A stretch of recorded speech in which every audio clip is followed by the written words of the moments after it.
right, let's call this meeting to order. I'm not sure whether anybody else will be joining us.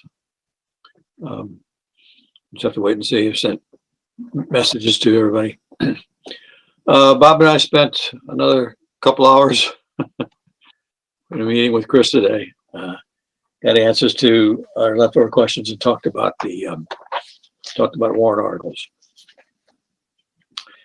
So,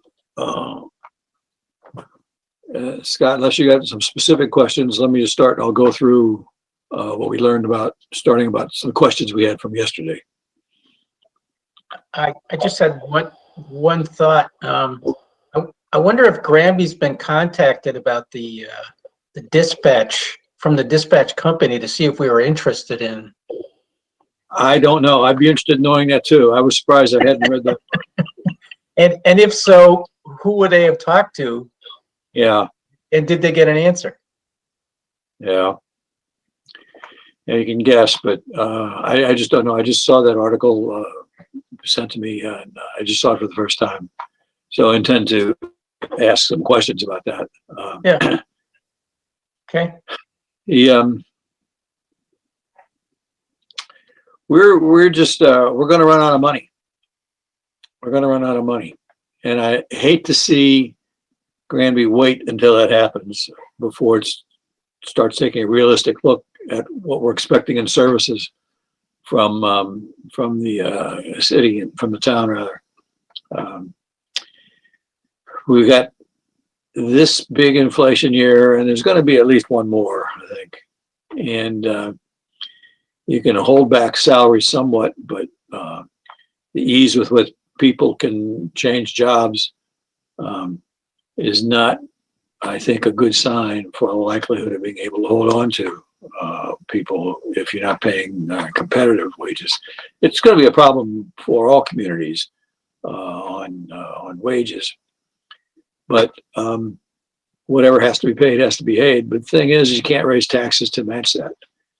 And I doubt that any communities are much different from ours in that we don't have much source of income other than the property tax income. And that can't be raised enough to match up increases in salary. So we're just going to see what happens. Try to find efficiencies where you can find them, I guess, or where opportunities arise.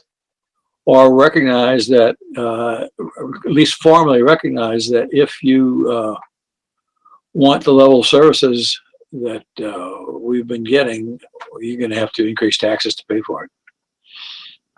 That can't happen on the current taxes. It's just not going to work.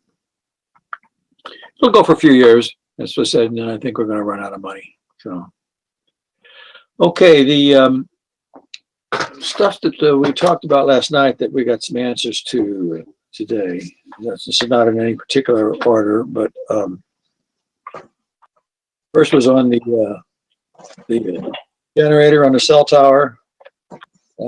We had a question about whether it's backup or primary. It is sole. It is the only generator. No primary and backup. It is the generator on the tower. Just wasn't sure whether the other people on the tower were getting benefits from it or whether it runs only on our equipment. But at any rate, it's the only generator. So it does have to be replaced.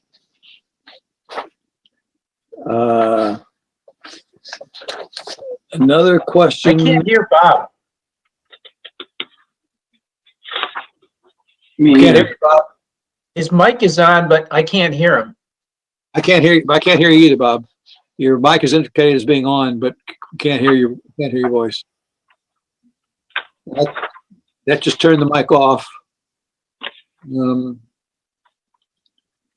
still not hearing you. Maybe he could log off and log back in, or.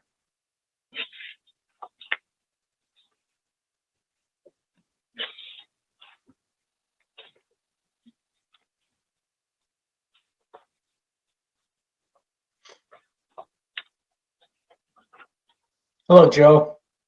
How you doing? Good, yourself? Good.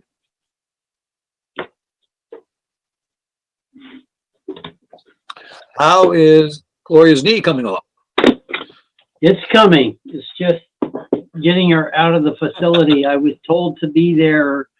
Yeah, they were going to release her at 3:45, and we got released at about 10 after 7. You know, she did. Wow. Can you hear me But yeah, now? I mean, I think it's going better than the last one she did a year ago. But that one was in a lot worse shape than this one. So you know, it is what it is. Wow. Yep. Bob, you Can you hear there? me? Yes. Yes, you can hear me? Yes, Yes, I can hear you. Can you, I want to be, back to what you were talking about, John. Running out of money. There's another thing that's getting involved. We have bought over the last 3 or 4 years, one heck of a lot of new equipment for everybody. And, yeah, you know, the way the money is set up, there's $600,000 or $700,000 of built-in leeway within the budget, and we've used it up every single year. It seems like we have to have brand new stuff. I mean, you heard we had a conversation today on the sweeper, and it was, well, it's not, we can't fix it. So we go and buy another $300,000 item. We also found out that the reason for the tractor for the public buildings is because people have been complaining that the ball fields aren't maintained enough. Well, those are all things that play into how much money we have. If we didn't need to try to keep $600,000, $700,000, $800,000 around for new equipment every year, that could be funneled into operating expenses. That's my 2 cents worth. yeah. Let me give you my perspective on that. After I participated in the capital study that was done quite a few years ago, and it said that if you're thinking long term and you look at what capital equipment needs are out into the future, you go out 15 years and look at a replacement schedule of what you have, that you really ought to be either buying or putting away. I forget what the figure is, but it's at least $500,000 every year into either the equipment itself or a fund for the equipment, so that it's just postponing an inevitable. It's like saying, okay, well, we don't need to spend money on a fire truck, but pretty soon you have no fire trucks and you have no money to buy a fire truck. You got to provide for it one way or the other. The second thing is that it's part of the equation of the services which we think the town wants provided versus what it costs to provide them. Do the ball fields need to be taken care of? Well, if they don't, then we don't need the equipment. If they do, then we need equipment to do that. It might not have to be this year or next year, but it's if we don't get the equipment, are they going to be taken care of? Well, apparently not. This is the story. People don't think they have been. So I know there's a difference between what you spend on capital and what you spend on ongoing yearly expenses, but the capital should be thought of in terms of putting money away for your yearly ongoing expenses. Yeah, but I think that what you will probably someone that believes in keeping your money for capital improvements. I'm a believer that you need to operate the town before you worry about it. I can tell you that if we have less highway guys, we don't need as many trucks in the highway department. Okay, and at some point, I guess that those two will even out. Yeah, but I will say in defense of highway spending that I think that they've done a really good job of really trying to maintain the roads. I mean, drive into parts of Chicopee or Springfield or Holyoke, and you run the risk of bending a tie rod, so you have to get a repair on the front end of the car or something. So I will grant that they have a lot of equipment, but as a resident, I'm happy with the job they've done maintaining, the roadways. So I believe in that investment. Anyway. That's maybe one of the type of problems that we have. There's always people that are always in favor of every type of expenditure that goes on. I mean, if you're the police, people that have had their house broken into sure as heck want more police protection. Well, you- I would, yeah, but Bob, in the way that I look at it, I've evolved over the years, and I'm sure the most basic thing that government can provide is infrastructure. And the roadways are infrastructure. And police, I don't see as infrastructure, so I wouldn't compare it the same way. I get what you're saying. I mean, there's always justification. I mean, what's our justification now? Do we look at regionalizing our fire and police calling with the Chicopee group? I mean, I read the article on that. That's something else we can cut costs. Other people would say, no, well, we need to keep the jobs here in town and things like that. So I would agree with that, but I would say that highways, garbage, to me, those are critical infrastructure, critical to any community. So anyway, I'm done. Okay. I won't argue anymore for the time being. Let me assure you, you'll have your chance in the future. We had a question about the dispatch. The basic crew at the work at dispatch are not police officers. But when police officers are needed to serve in case people can't make it in or whatever reason, then they get paid police wages rather than dispatch wages. And dispatch group is in the same union as the police union, so the whole set of contracts for compensation and work procedures are worked out together with the police contract. Let's see. An interesting question was on West Street School. And some of the questions we have, a number of people have noticed that there have been public building department trucks parked over there, and then yes, they are parked over there. There's not enough room in the parking lot by the public buildings department, which is the old library, to park all of their vehicles. And because the old library is still used for meetings for sometimes, and if you took up all the parking places, then they wouldn't be able to park for meetings. So they park their vehicles over there. They're not actually using the building for offices or anything like that, but they are parking their vehicles over there. Now, He did say that they're storing records over there. they are, yeah, the town is storing records over there. What Chris told us was that, let me find the,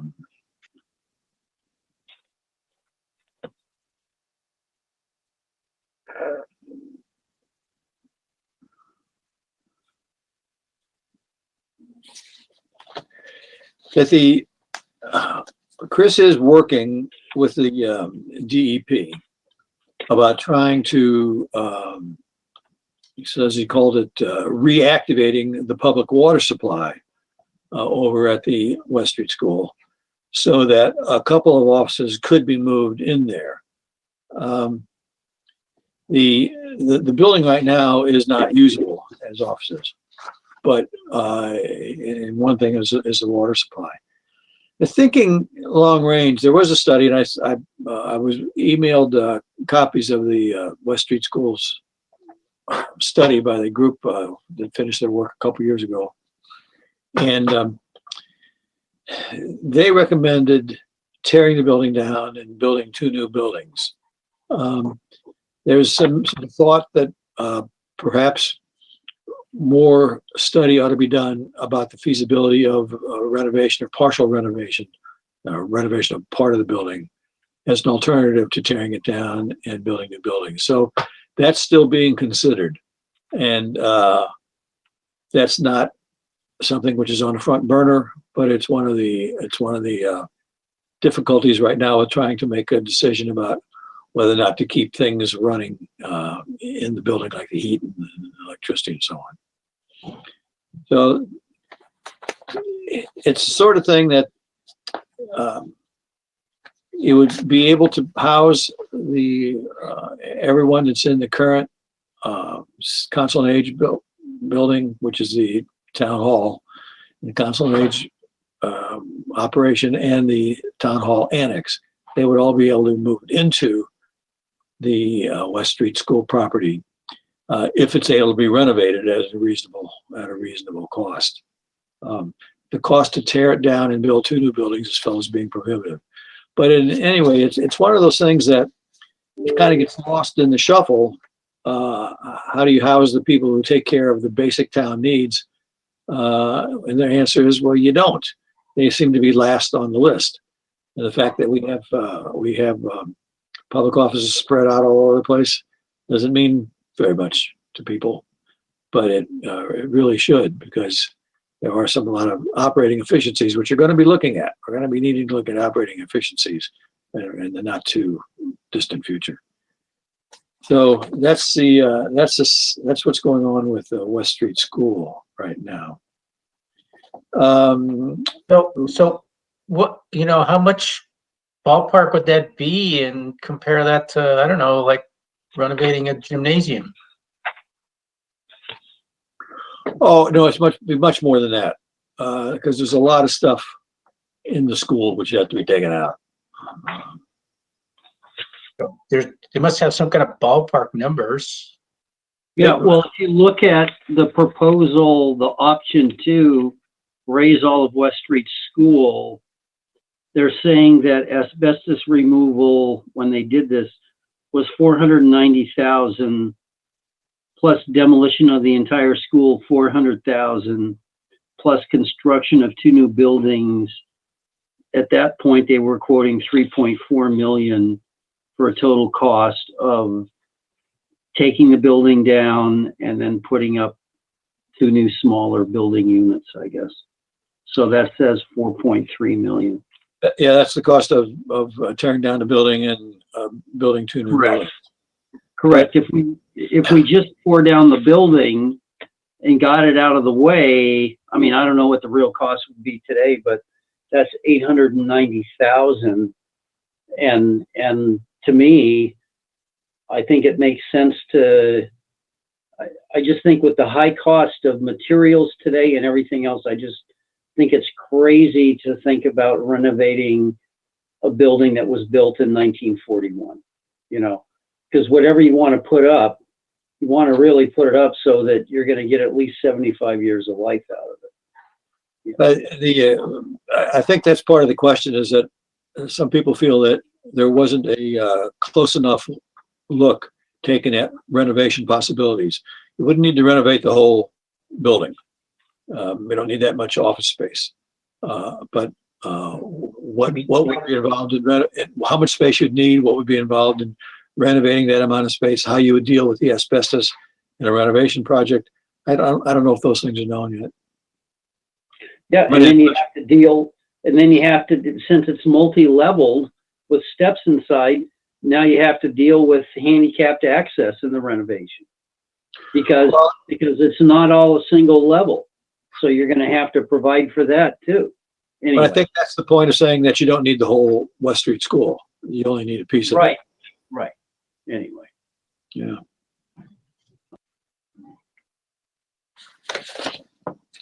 Scott, anything?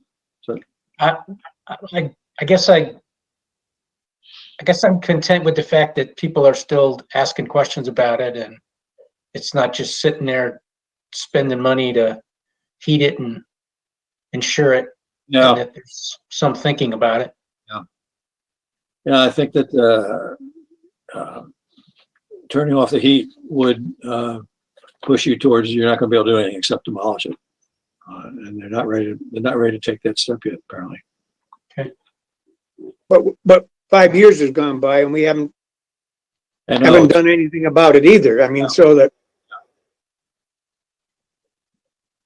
Yeah, that's why I'm for tear the darn thing down. You know, just, I mean, it's been sitting there forever. We're not gonna move on it forever. Plus, we have the whole issue of the grade 7 through 12 building. I know we're initiating other options and we want to look at those, but what if now we're stuck back there having to do something about that building? So you've got that, then you want to renovate this. And, you know, Bob, this is what you've been talking about. Now you get, where's the choice? You know, you got to make choices. Anyway. I'd rather see the potential cost of some of these things because a situation we're in now where we don't own where a big chunk of business is done in town, that annex. You know, that doesn't belong to, I thought we bought that. no, we're renting. Council on Aging, we bought that building. We own the Council on Aging building. That's the town hall. The Oh, town hall, yeah, okay, you're talking about the old telephone company building. yeah, we don't own that. Yeah, And yet no, I get that. I the get that. clerk and the assessor and the collector and the board of health and, you know, there's the bulk of the people are over there. Yeah, well, then tear it down, put up the 2 new buildings. It's cheaper in the long run. Well, we don't know that. That's what I'm saying, that I'm under the impression that we don't know that because a study of what we would need and how we would renovate it, I think is felt that hasn't really been done yet. Yeah. You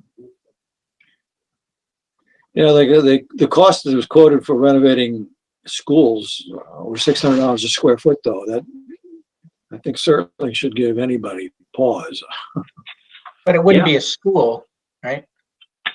Yeah, we'd need to do everything according to school standards, but you still have to do. No, things but the West Street wouldn't be a school, so maybe it would have different standards. Well, it wouldn't need to meet the standards of the school, but it'd have to be brought up to all code standards. Right. Yeah, Which is right, because we're spending, just like on the junior, senior high school building, because we're spending above a certain threshold, we have to meet this higher standard. Is that correct, John?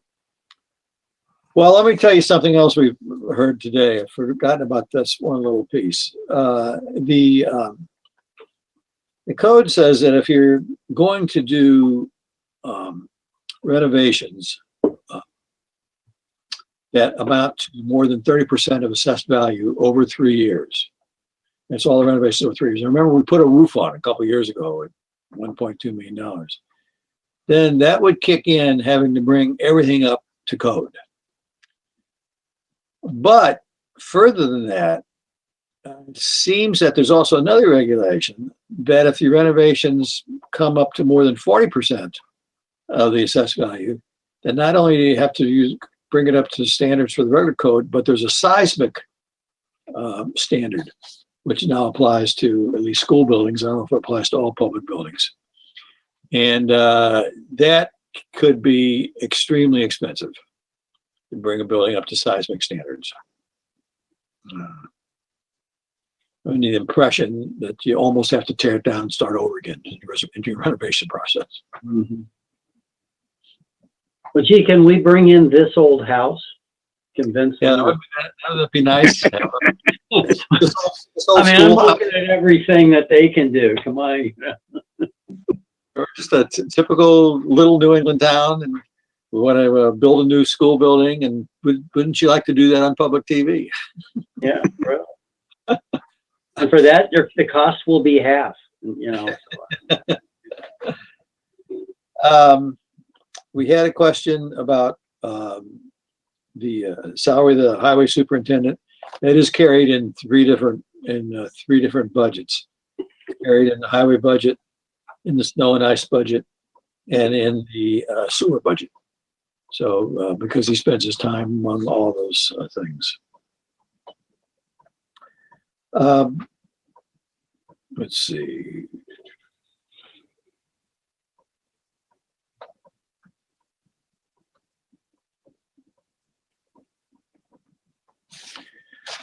Let me save the ambulance thing for last, because this one's gonna take the most discussion.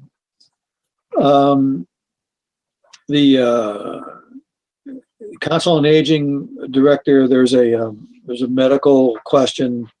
Council on Aging Director has a medical condition that takes a year recovery time, and there was a disagreement on what the town could do to provide accommodations for that. So the Council on Aging Director will not be returning to the position. So they're looking for a new one. On the trash disposal, what's going on there is that Waste Management is still our collector. But it was there with somebody that had a relationship with them that went bankrupt for the trash burning. The place they took the trash to be burned went bankrupt. So they're now they have to go to another place now, which is in Springfield. And it said that, I think last year, what did I quote? The figure was like $71 a thousand we were paying. For this year, the cost for burning the trash is going to $94 a thousand. And then next year, $97.76 a thousand. And the third year, $101.67 a thousand for our trash burning. So that gets added to our costs. So same collector, new trash burning, our costs have gone up by quite a bit because of that. I assume they're not burning the recyclables, they're burning the trash, and that's just to somehow compress it? I don't think they're burning recyclables. We're not supposed to be burning recyclables. And I don't know how much of the trash gets burned or what happens to all of it. But whatever it is that they burned, the price of it is increased by quite a bit. Why doesn't Waste Management buy the bankrupt company, and then they could make some money on that? No, because that's not in their bailiwick. You know, these companies that burn are specialty companies. It depends on where you can get a permit to do it. So I don't see that's viable. I guess in these inflationary times, if you think about it, this is a 26% increase over 3 years, with the initial increase of roughly 20% in the first year. So.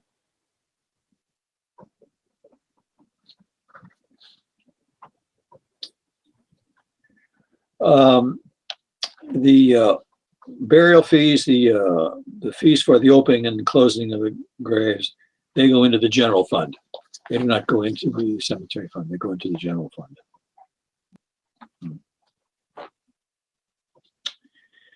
Let's see. Bob, I think that is about it, except for the ambulance. Well, that's the easiest one. And let's still leave the ambulance question for last, because it is a question which you're going to have to think about a little bit and answer. Instead, let's before we talk about details about that, let's look at the warrant articles. I'll tell you what we found out about the warrant articles.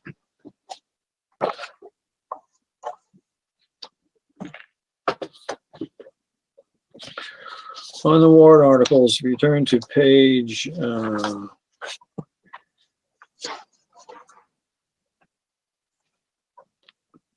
page 3. Look at Article 1K. 1K is $175,000 for post-employment benefits. Something else which nobody talks about very much. Our liability is $36 million. Right. And there'll be no MSBA participation in that. That is our cost. $36 million is our liability. And that's sitting there. It's not going to affect us in the next 5 years, but down the line, we and probably most towns in the Commonwealth are going to have major questions, which I don't know if there are answers to.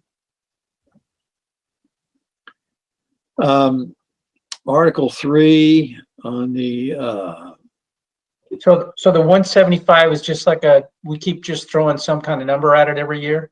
yeah, That's There's- the number that we throw at it every year, the $36 million town liability for OPEB or whatever, the state retirement for the employees. So we're contributing 175,000 a year towards that.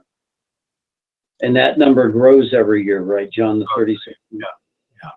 Yeah. Because I think when we talked about it 5 years ago, I think it was 20-something million, and now it's up to 36 million. So it's not the health insurance, this is just their pension kind of thing? No, this is health insurance It's and life insurance, but life insurance is a negligible amount of the total.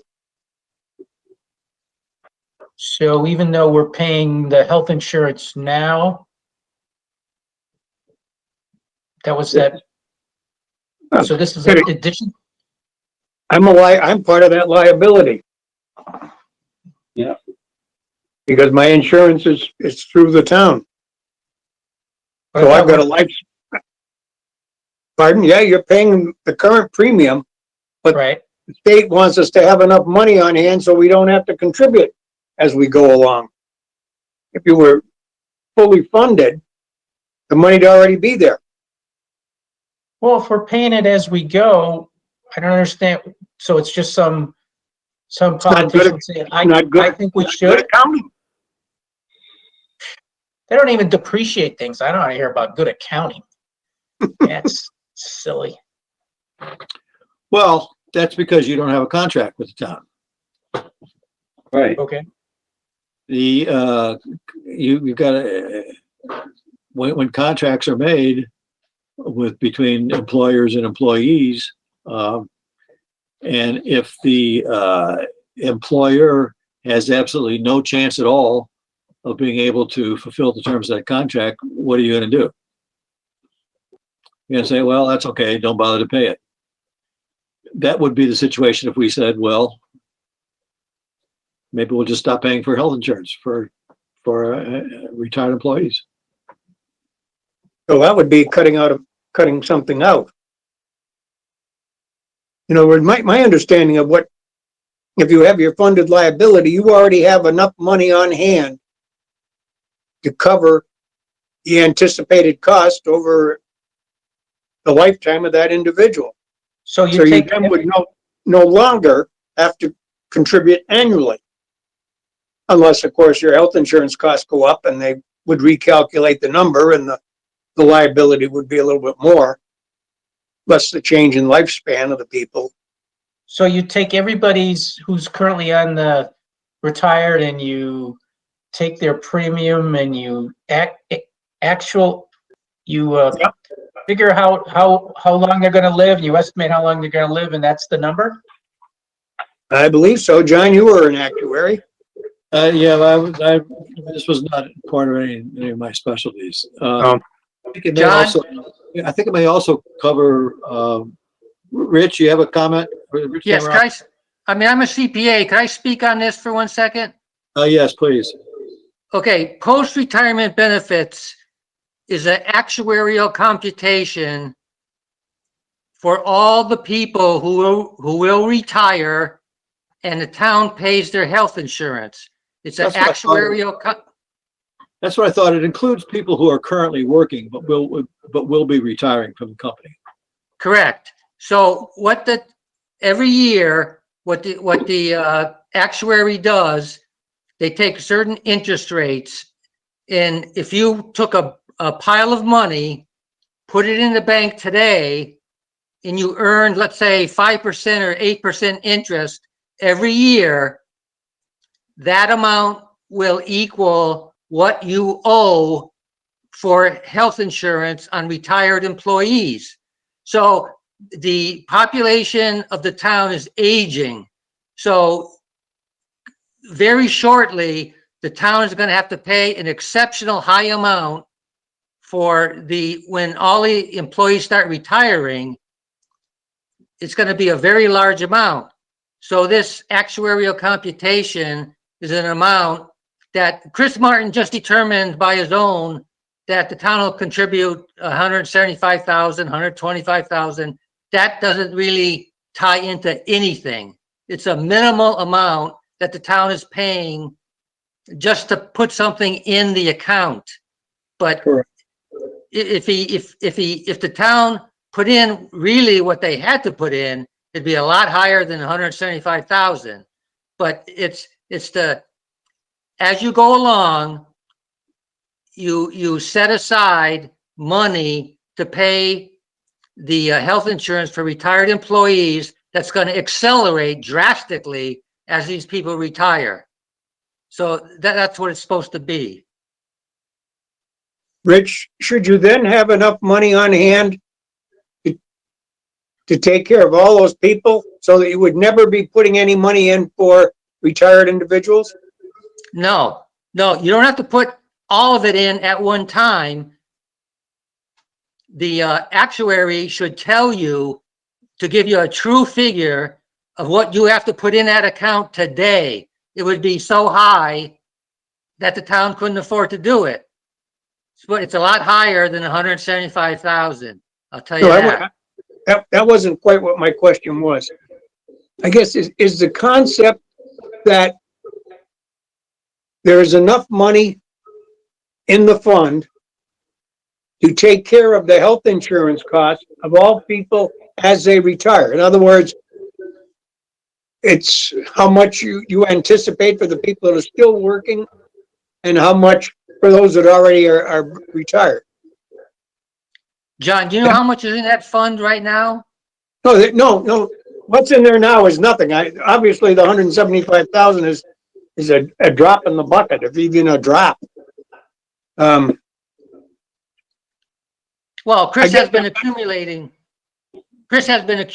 so much for several years now. So there's probably, I don't know, 5, 6. Yeah. No, but I guess my point is that fund should have $36 million in it. Is that correct? No, it's not. It shouldn't have 36 million in it. It's an actuarial computation. You have to be told by an actuary, I'm just making this number up. You need to put in $5 million a year in that account. So when these people start retiring, a lot of people are going to retire.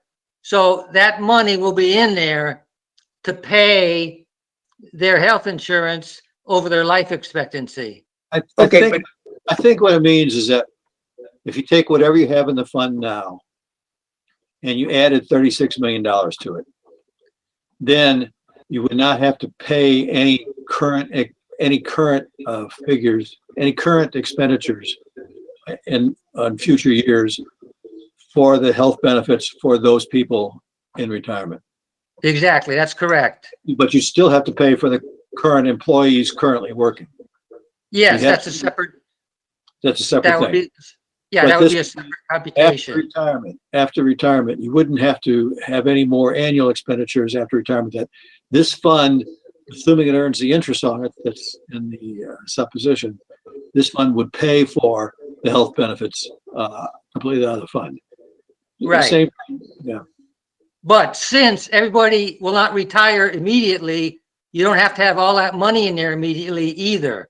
You have to have enough in there to pay the retirees as they retire. You have to have enough money in there to pay their health insurance. Not every, what the actuary does, John, they do a computation of every person, how old they are, how many years of life they have left, what their insurance will cost, escalated, and then discounted to the present value. That present value is $30-something million. But you don't have to pay it out all at one time either. That's why you don't need it to be put in that account today. but you have to have enough in there that you do pay the people as they go along and retire. Well, no, we're paying out of current, we're paying out of current income for, people who are retired and receiving health insurance from. Nowhere's enough, yeah, nowhere's enough, John, to pay the people, the large amount of people who are up in age, who will retire, say, 3, 4, 5, 6 years in the future. Like a bell curve kind of thing. So I it's guess you gonna, could say, there's gonna be a sharp increase as more people retire. yes, No, that's just for your current population. The thing keeps increasing every year because you keep adding new employees. As an employee retires, someone new takes their place. And an right. assumption that a But percentage of them. as that person retires, they will get paid out of this fund that Chris is accumulating for health insurance. And at 175,000 a year, it's enough now. Actually, he's not taking any money out of there now, I don't believe. No, it all comes out of current income. Right. Even retired, health, like Bob, I wonder who pays, is his health insurance paid out of current health insurance costs? Or out of this fund? Paid out of what? Where is your health insurance paid out of? Where's the money coming from? This appropriation that we're talking about. Not the Right. 175. It comes out of the health insurance budget. The current But one. Current, so it's theoretically, paid out of current revenue. right, but theoretically, you're retired, correct? Not theoretically, I am retired. Right. Well, what I'm saying, theoretically, your health insurance probably should be coming out of this fund. 'Cause Yes, you're retired, but it's not. but it's not. It's coming out of current earnings or Right. revenue, whatever. So Right, that in mainly- conjunction with the 175 is making this thing a little smaller. It's making what? I said by making the 175 contribution, but on the other hand, paying the retired people currently is working both in the same direction to make the problem smaller. Correct. Yeah, it's helping the fund, really. Right. Correct. So Bob, let me ask you a question. You have your retired insurance, like I do Medicare and Medicare supplement. Is your plan different, your retirement plan? Or are you also on Medicare supplement or something? And that's just being paid by the town of Granby? I have Medicare at my own expense. In other words, you gotta remember, I worked in the private sector, not just for the town. Mhm. So I receive Social Security. And out of that, they take the Part B premium. My supplemental insurance comes from the town. Now, does the town pay 100% of that, Bob? 50. 50, okay. See, theoretically, that's the part that should come out of this fund, but it's not. It's coming out of a current appropriation. Mhm. And just for the record, the 50% that I pay is a heck of a lot less than is a heck of a lot higher percentage than what the teachers under the Mass Teachers Plan pay. Not only that, they even give them a credit and pay some of their Medicare if they have it. Mhm. Almost Well, all, you weren't unionized, Bob. Pardon? I said you weren't unionized. Actually, that was a vote of the town at a town meeting. Mhm. Pay 50 cents on the dollar. And it occurred while I was working for the town, because the town had never taken a proper vote. So all sorts of crazy things were going on as to who was eligible or not eligible. Mhm. But the town could take a vote to pay more if they wanted. That's a different section of the law, or different, yeah, section or paragraph, whatever of it. So If you'd like to sponsor that, that's okay. I mean, I don't have an awful long time left to enjoy a higher premium, but I certainly, I couldn't recommend that here because it'd probably be a conflict of interest, but somebody else would have submitted an article at a town meeting, I'd probably vote for it. So I got a pretty good feel for, what this liability is now. Not that there's a good solution to it, but I feel better about, I feel like I have a better understanding of it anyways. Well, there is probably something to be said for pay as you go. I mean, from an accounting standpoint, it's probably not a good idea, but as long as the people who are retiring have the same sort of insurance as the people who are dying, your annual cost isn't going to change. Yeah, but the annual cost will change dramatically in the future, Bob, when more people retire.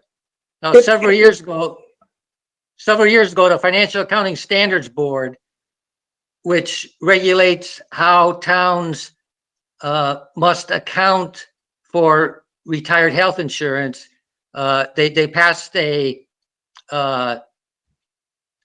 promulgation where towns were required to report this liability on their balance sheet. And that's the first time, people became aware of that number. Before it was pay as you go. But even the Scanlon, if you mentioned to the town, probably in 5 or 10 years, the amount that has to be paid through an appropriation will be too high. Too many people will be retired in getting health insurance, and they will have to start taking it out of this fund. So that's why, Chris I think he put in 175 in there, but who knows? Well, somebody knows what that number should be, actual number should be, but it's way too high. But it used to be, case was that virtually all companies used a pay-as-you-go system for retirement benefits, pension benefits, and health insurance benefits. And a number of companies found out that as they had this huge population of retired people receiving pensions and health insurance benefits, that the costs were overwhelming. And so what the company could do was simply declare bankruptcy. Mm-hmm. And in bankruptcy, everything starts over from scratch. In bankruptcy, they were able to disregard their pension plans, disregard their health insurance plans, and go back into business. To solve some of that, the ERISA was passed back in mid-70s, and now requires companies to pre-fund retirement benefits, including pension benefits, so that if a company, and also created Pension Benefit Guaranty Corporation, which employers have to pay into depending upon the number of employees they have, to guard against just that thing happening. So if companies go bankrupt now, it doesn't automatically mean that all retired people and all current people will lose their pensions, because most of the pensions are supposed to be funded already through the contributions, and then the PB, Public Benefit Guaranty Corporation, will pick up the additional amount that's not funded through basically this insurance policy that companies buy. Now, while that law was passed, and it was only passed for corporations, did not apply to any government entities. So government entities are still able to move along on a pay-as-you-go system, which is what we have. And yet still, finally, at least people said, well, all right, we're not going to make you change from pay-as-you-go to fully fund these things, but we want you to at least do the calculation so you and all the people in your town and all your employees know exactly what you are going to be facing as financial obligations in the future. So, and I don't know, I guess a town can go bankrupt, but I don't know what happens to its obligations if the town goes bankrupt. What I believe would- Hopefully, too many pensions don't go bankrupt because the Pension Benefit Guaranty Corp has a huge deficit. And they could only pay so many benefits for pension plans that go broke. And even then, if you have a higher pension, monthly pension payment, you know, they restrict the amount that you could get for your pension. You don't get 100% of your pension. The And lower, I would just like to add to that, Rich, that one of my best buddies from high school, who was a pilot for US Air, when they went bankrupt the second time, the CEO walked out with an $18 million golden parachute, and they got stuck in that pension benefit program. And instead of getting $5,500 a month in pension money, he gets like $2,400 a month. exactly. That's If you have it. a low, if The you have a cost- lower paid amount, you know, you usually get all of it. But as you go up, as your pension becomes higher, you know, you don't get all of it. Right, and the sad fact was that as pilots, they would have been smarter to keep their high salaries and run their own pension plan. But they thought that that was smart in the 90s. So basically, most of these pilots over a 5 or 6 year period took a $60,000 a year pay cut on average so that their pension could be fully funded. And then they got burned anyway. So anyway, just a cautionary It tale. helps illustrate pensions are not free. Health insurance is not free. Right. It costs an enormous amount of money to provide pensions and health benefits, but it's effectively ignored in contract negotiations if nothing is required to be put away for future pension benefits. So the private sector, governments try to clean up the private sector since so many people work for the private sector, and there's sort of I think there's sort of this sort of implicit assumption that, well, you don't really expect governments, towns to go bankrupt, though they'll always be able to raise their taxes in the town and pay the benefits that they've contracted for. Yep. May or may not be true.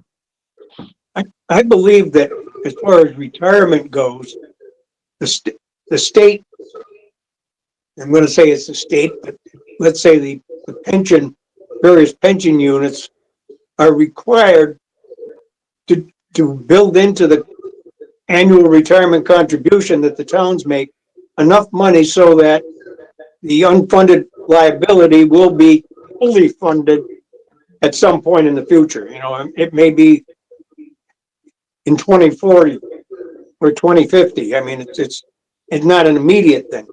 And I think I heard, and it probably would have been Chris saying it, that once the pension is fully funded, then the OPEB is going to get moved at a higher rate. So it eventually would get fully funded. That's probably about the next century. Yeah, and you can understand pensions are more important than health insurance because there is Medicare.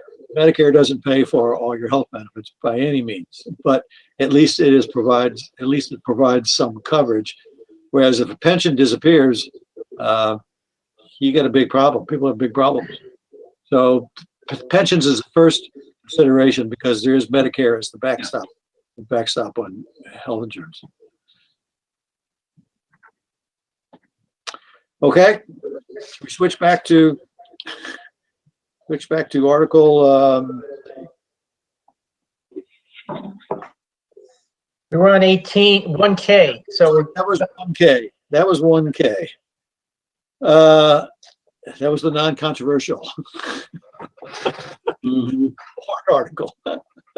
Article 3 is $1.337 million for purpose of renovation of the junior high school gym, the HVAC system, and the boys and girls locker room. John, before we get to that, let me ask you a question, which you probably don't know the answer to.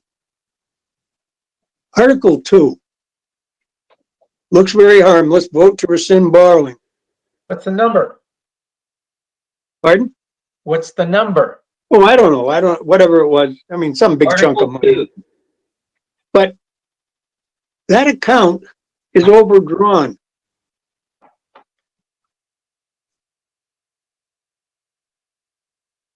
That mean anything to you? No, I think what this is about, that, there was a plan to, bring And the water from South Valley down Route 202. And when it came to the brook, I think Granby's assumption was that there would just be a pipe that would go above ground and continue to bring the water on. And somebody decided, no, it had to be an underground pipe. And all of a sudden, the cost ballooned. Yeah, but, But I'm okay. not positive what those kind of details. And then the state backed out of its Oh, verbal commitment to fund a lot of the improvements along the way. yeah, But I believe we spent 50 grand someplace.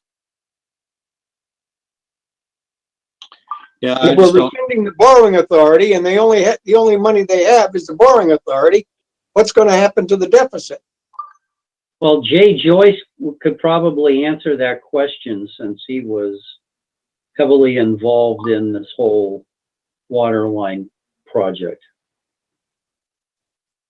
Well, I think actually on the free cash certification that we got from when the state certified everything, I believe that one of the items on there, that may be where I saw it, was a overdrawn $50,000. Mm-hmm. So if that's the case, somehow or other, that's got to get offset sometime. And we obviously aren't doing it if we're rescinding the borrowing authority, because then there's no authority to spend the money. We're going to just let it sit there. But you don't know the answer to that, John, anyways.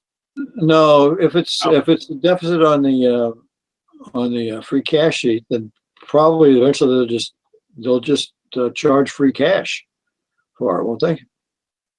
Well, until somebody tells you that you got to actually pay it down. In other words, the fact you're running it as a negative against whatever your free cash calculation is fine, but there's still an open wound there that needs to get taken care of.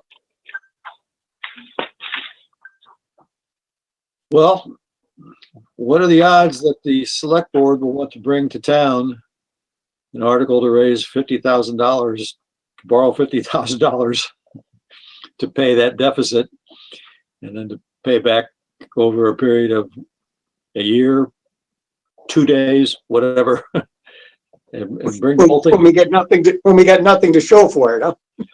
Yeah, I Yeah. would be more likely to be just handled, say, well, the state is charging us $50,000. And let them charge it for who knows how many years until either our accountant or the state says, hey, you better do something about it.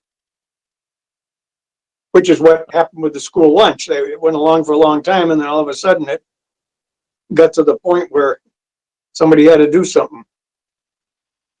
Okay, go on to the a simple one now.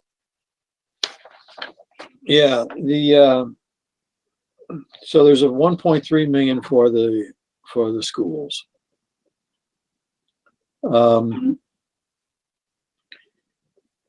This may be, I think Chris is going to discuss with the select board as to whether to, instead of just put this on as a straight article, make it an article which will allow the money to be spent only after it's reviewed by a joint committee during the year.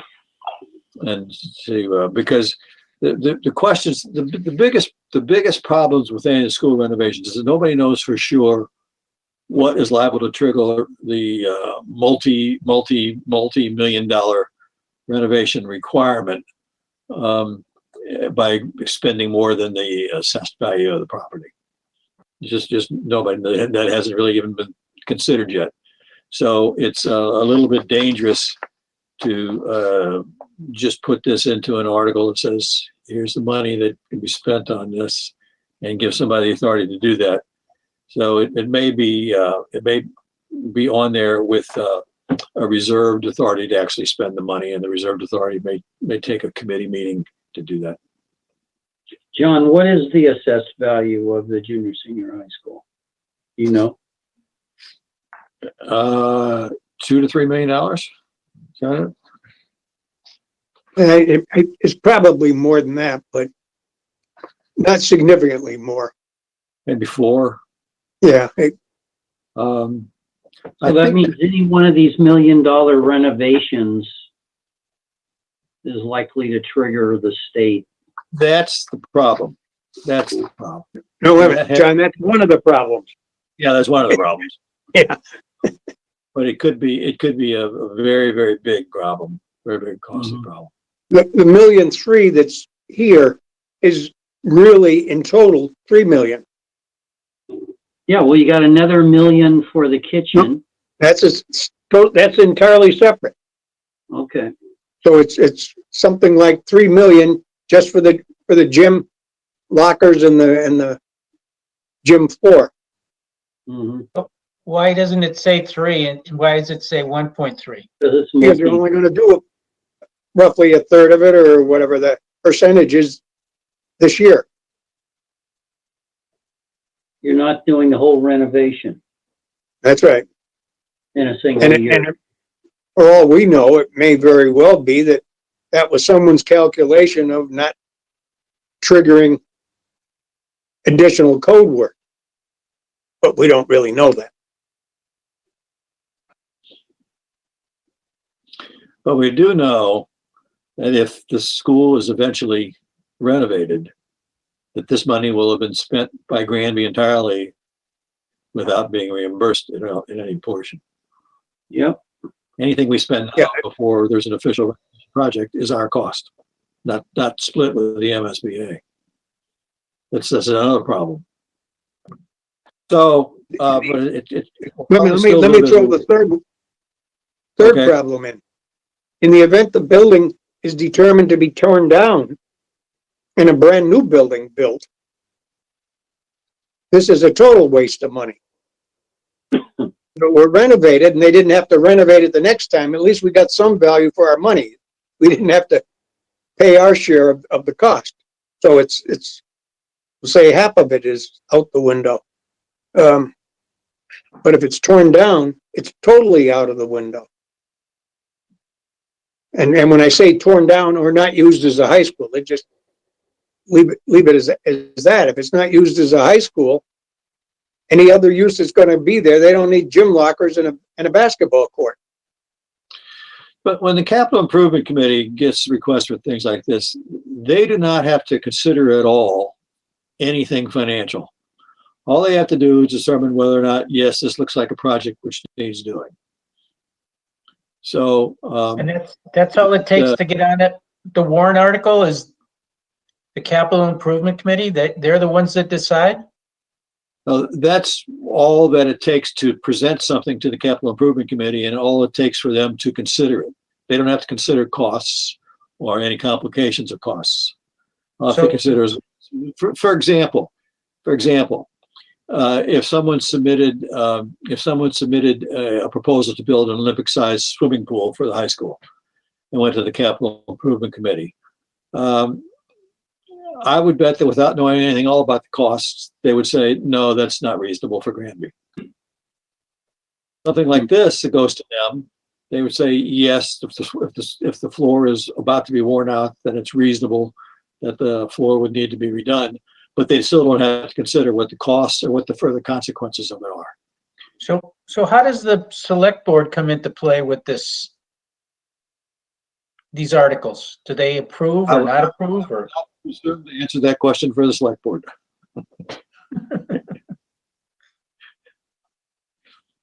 So this doesn't mean that they agree with it, just this means that they've decided to let the town decide, or? Their reasons for agreeing or not agreeing are independent of any financial considerations, is my understanding. Do they have to vote to put a warrant on? Oh, you're talking selectmen, were you? Oh, you see, talking about select, Capital improvements. Right? Yes, the select board, do they have to vote to have an article put on? The warrant articles are put on by the select board. Okay. Yeah, they just have to vote themselves, They not just have to us. vote. So two of the three voted for this. Yes. No, No? no, Why it hasn't not? come up for a vote yet. Oh, So, Right now, this is the proposed warrant articles. The warrant articles will be done next, Tuesday. how often does it change?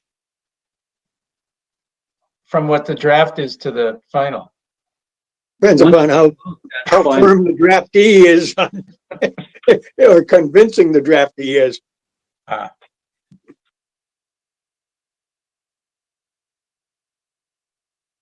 So we don't know where the select board stands on this article, I guess was my question. No, because they won't be voting on the warrant until I think Chris said it was Tuesday that they were gonna vote. Okay. So everything we're talking about tonight is not necessarily gonna be there. It probably will.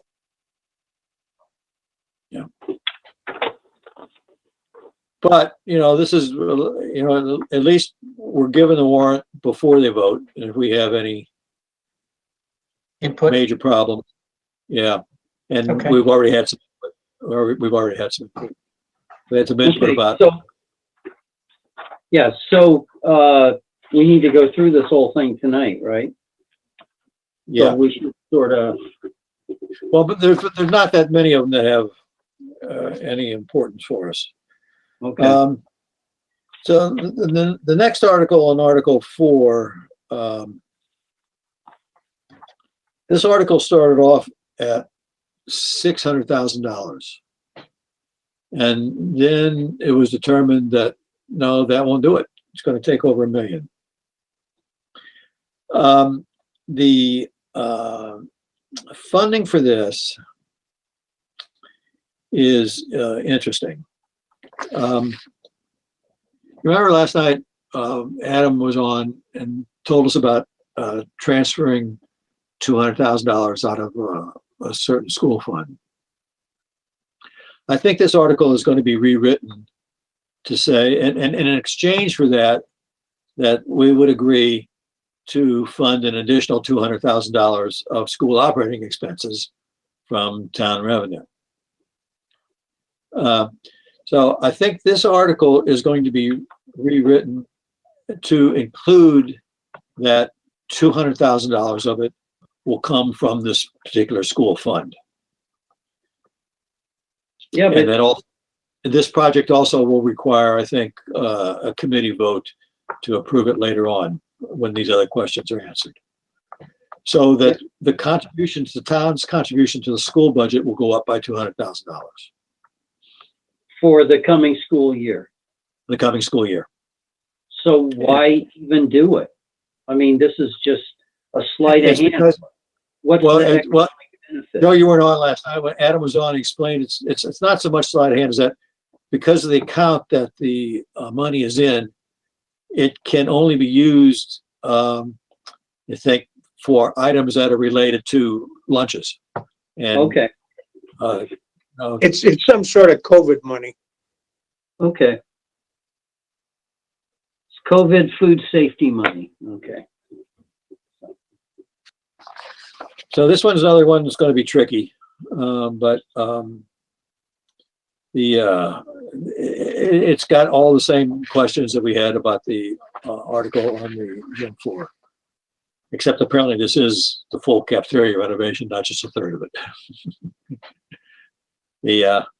Until somebody, actually, an architect designs it, and comes back and says it's $1.6 million or something. Yeah, this, to get on a warrant article, you really don't need as much knowledge as the voters might think. The next article, 5, is for the, it doesn't say it specifically here. This is for the Jaws of Life. They need to replace the one that they have. Article 6 is on a car for the fire chief. Oh, by the way, the select board apparently approved making an offer to one of the fire chief candidates on Monday night. This is for the fire chief's car. We were told that it's not the exclusive use of the fire chief, although the fire chief will have most of the use of it. It's also used by others in the department for various things related to fire department work. The current car is 8 to 9 years old, and said it's really getting worn out. They are not keeping the old car. They are getting rid of it. I assume that means a trade-in. We have a truck which we bought for the fire department last year, which is used for various purposes too. So that's what we were able to find out about this one. It's one of this long list of capital equipment, which we keep buying. This one, if the old car is 8 to 9 years old, then it's probably justified to replace that, I would think. So that's what we know.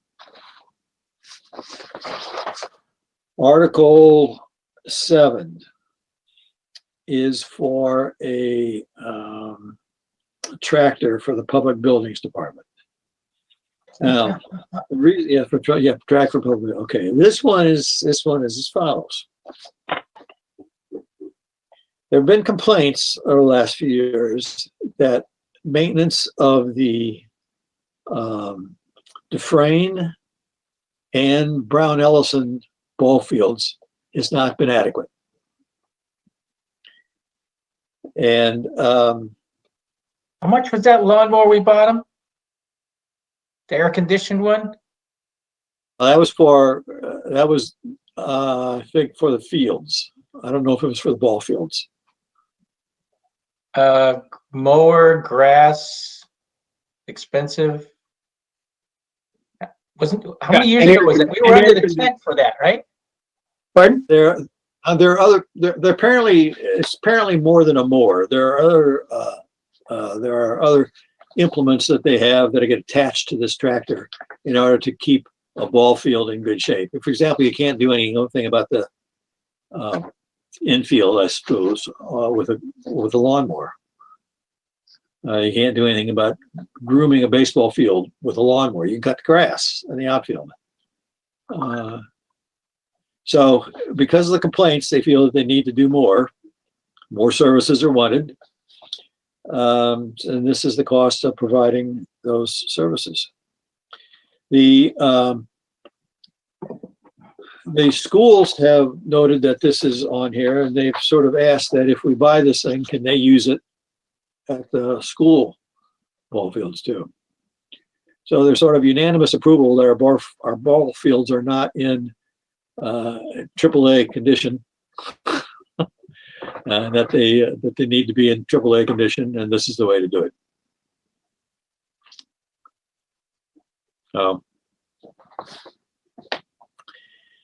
The next article, Article 8, I asked, build a building, is this a $41,000 building to house the $47,000 tractor? And it turns out, well, sort of. Also for the lawnmowers, which apparently now just sit around on trailers. So they don't know how. So this is the they couldn't get along with the highway department, and they couldn't share tools, and we had to do different things for them, and every year it's like a big thing for them. Yep.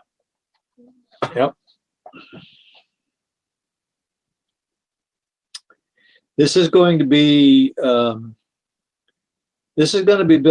by the old library, which is where the public buildings office now is, if it's allowed. There's a thought that the historic commission would not allow that building to be built by the old library. If it's allowed to be built there, if not, it's going to be built over, ready, on the West Street school grounds. Yeah, that's why, I mean, that was my thought all along with all of the storage requirements for vehicles, that That's why I'm a proponent for just tear the building down. I mean, I know you want studies, tear the building down, and now you can you could even put up a Butler building or something for the storage of different vehicles. And that would be a good location for that. But anyway. Until you sell the thing off, the land and the building, and then you got, that wouldn't work out so good. Yeah, well, we're not going to sell it off. You know, that would, I just can't imagine that. So, Article 9, this is $305,000 for the street sweeper.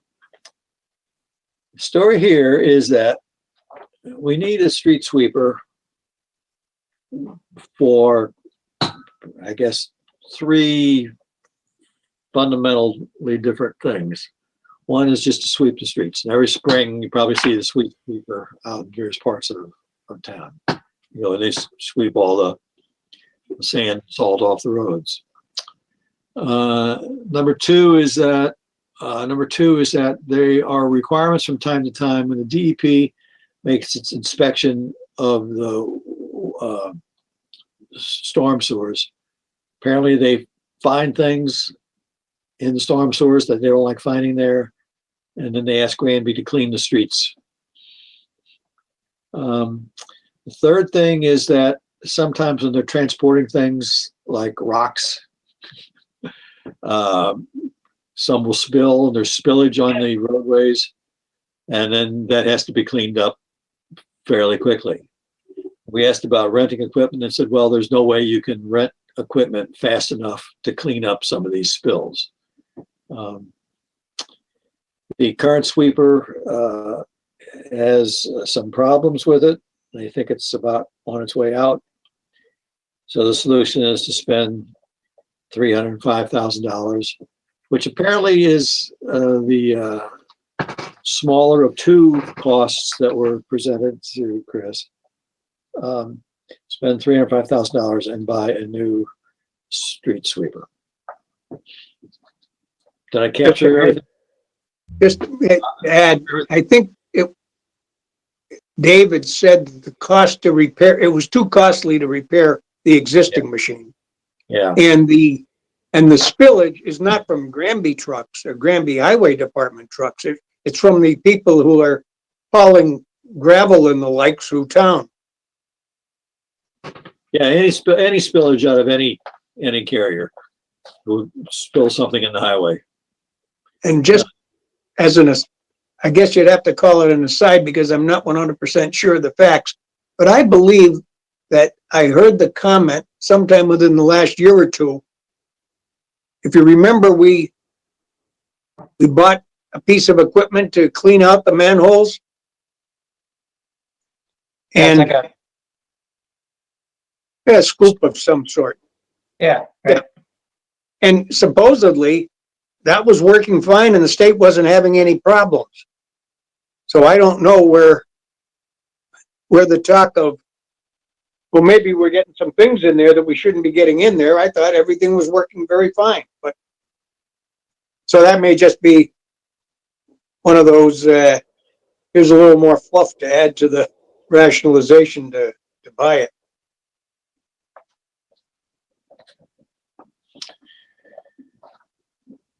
But we do have a street sweeper now, and it's wearing out, and it'd be very, very costly to repair, we are told.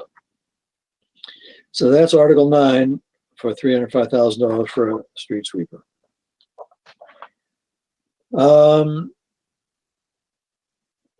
Article 10.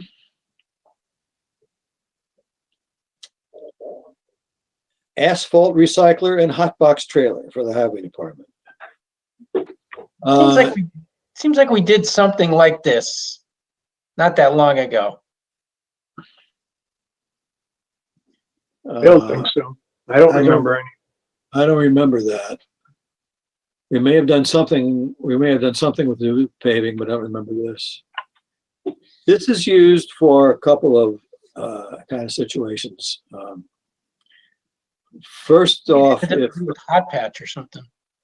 yeah, to hot patches. If the temperature, if the temperature isn't above a certain level, and if the asphalt is cold, you won't be able to get a proper patch.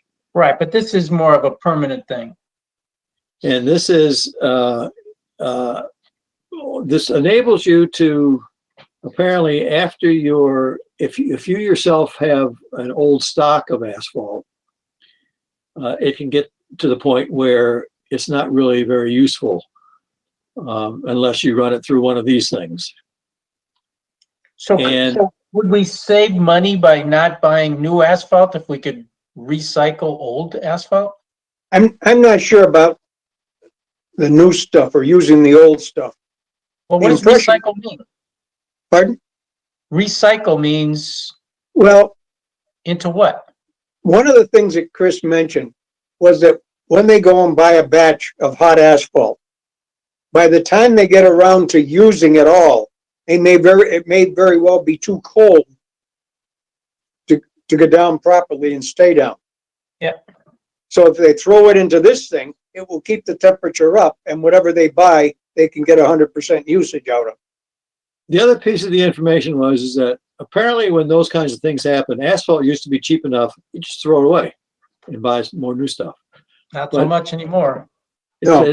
Apparently the price has quadrupled since they started doing that practice. Okay, So- well, I would just like to again say that, the highway department does a lot of, I think, solid repairs on our roads and helps the longevity. And so if they say that we sort of need it, then I'm gonna not dispute it. I'm gonna go along with the fact that we need it, so.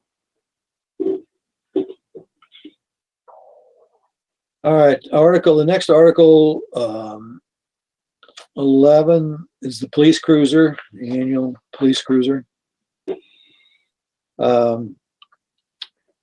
Article 12 is this mosquito control thing. We first got into this, I think this is the third year of it. And apparently when we got in, it turned out to be not a 1-year thing, but a 3-year thing. That price has been the same for 3 years at least, so it's not gone up. No, you're not right on that, John. It's an every year thing. And not a 3-year thing, it's an every year thing. It's not a 3-year thing. As long as you're in it, it's 5 a year. Are we going to have to create a post-employee benefit funding for this thing? No, I think that's the mosquito well, I don't know. We might have to. It's hard No, to say because the mosquito control district can have their own budget and split it up among all the people that are in it. So I suppose if they are paying insurance for employees, they can pass that on to us. So in effect, we would be paying a portion of the OPEB. Do we have an option to ever get out of it, or do we have to wait until they go out of business? No, we can get out of it anytime. We can. I believe so. Okay, I didn't understand that was the situation. I thought it was a contract that we signed with them for. No, I don't think it's a contract. I'm pretty sure we're in it until we say we're out of it. It's not supplies. Something about this initial 3 years, though. There's something about this initial 3 years. I'm under the impression that when we first joined it, which was 2 years ago, that we may have thought we were joining it for 1 year, but we had an initial 3-year. We were required to be in there for 3 years.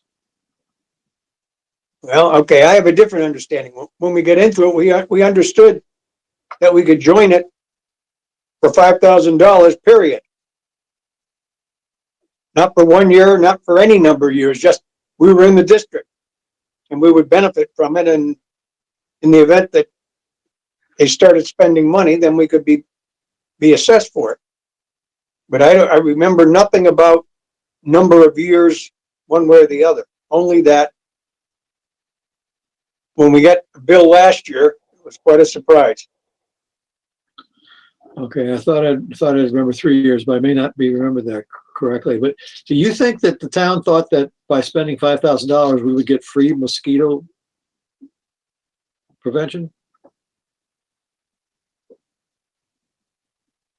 I can't speak for the Board of Health. Yeah, I read what was there, and I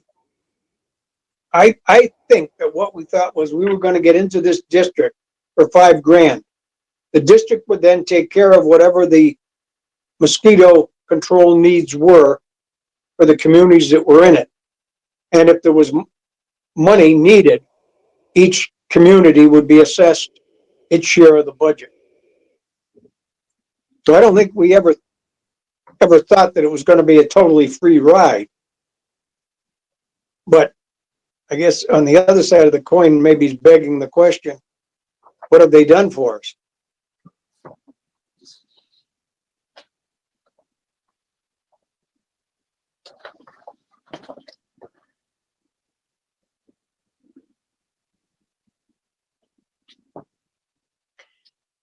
well,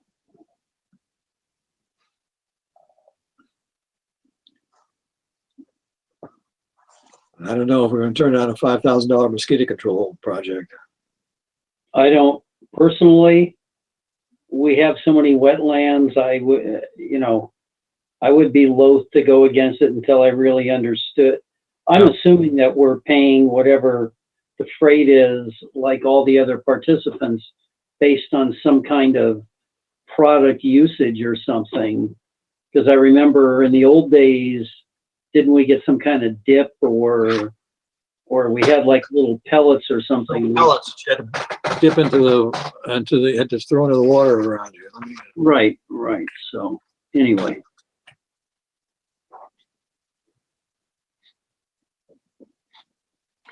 Hey, John, I had a quick question. Yep. So the budget that Chris has put together, does that include all of these warrant articles in it? Yes, plus, see, the original budget we gave had a brush truck in it too, right? No, Bob? Yeah, well, the original budget was before the offer to the schools was made. Yeah. And then he reworked it and made a couple of changes. The budget sheets that look like this have got the warrant articles in there. Okay. Yeah. And, So Chris has built all these into the current budget. yeah. yeah. There was only one As thing. indicated on the sheet you got that says budget summary. Gotcha.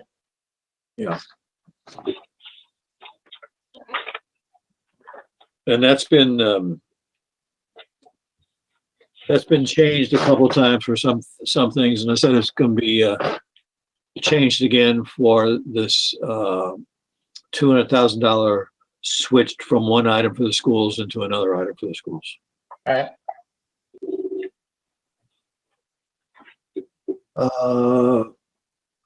So we're not voting on these tonight, right? I think we should if we can, because we need to get a write-up to Chris by next Friday. We've got a lot to do in a very short amount of time. I'd like to hear whether the select board approves them.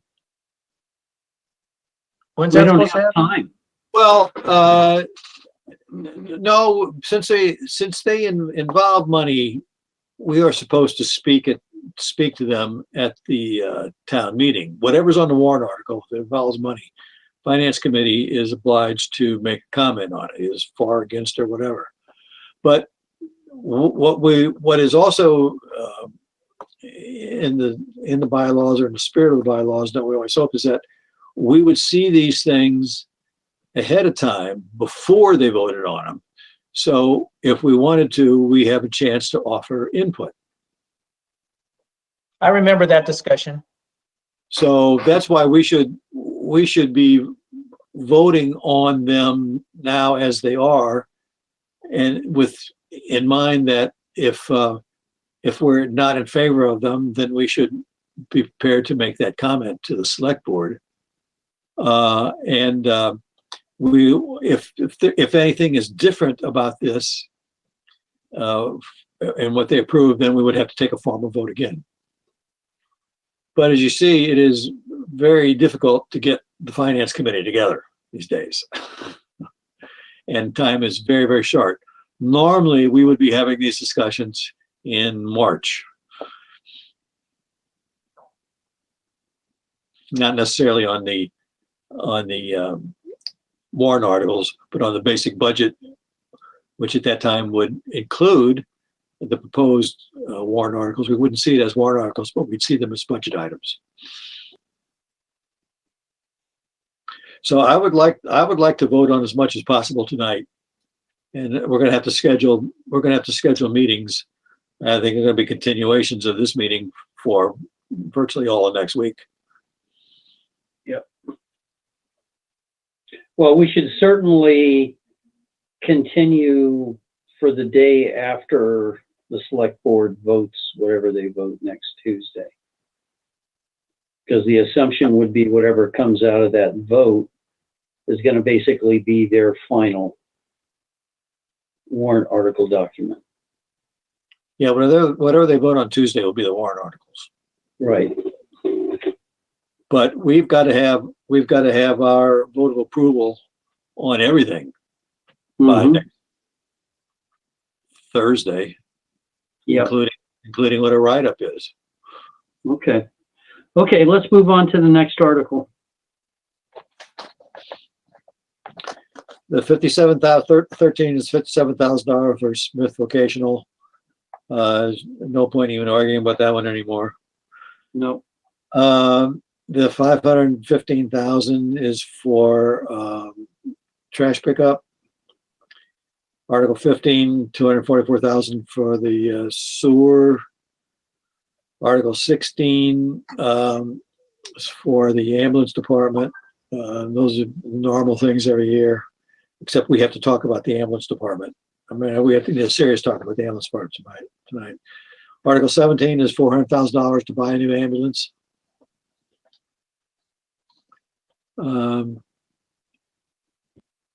Article 19, 17, 18, or Article 8, let's see, Article 18 allows you to raise taxes. Article 19 is to take money out of the stabilization fund just to pay us for past borrowing. Remember, in past years, we've borrowed to buy equipment, which we're not doing this year. We borrowed to buy equipment. We voted to fund it out of stabilization funds to pay back the borrowing.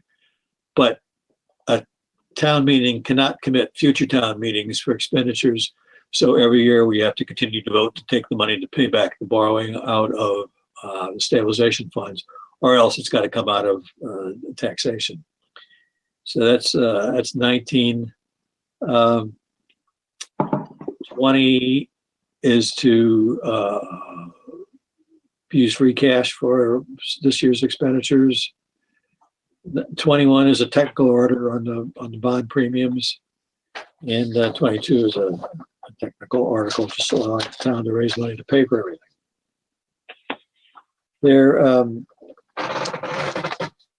This year, there does not appear to be any longer any money going into stabilization funds. The first draft had money going into stabilization funds. There's no money going into stabilization funds, and if that's not a red flag, I don't know what is.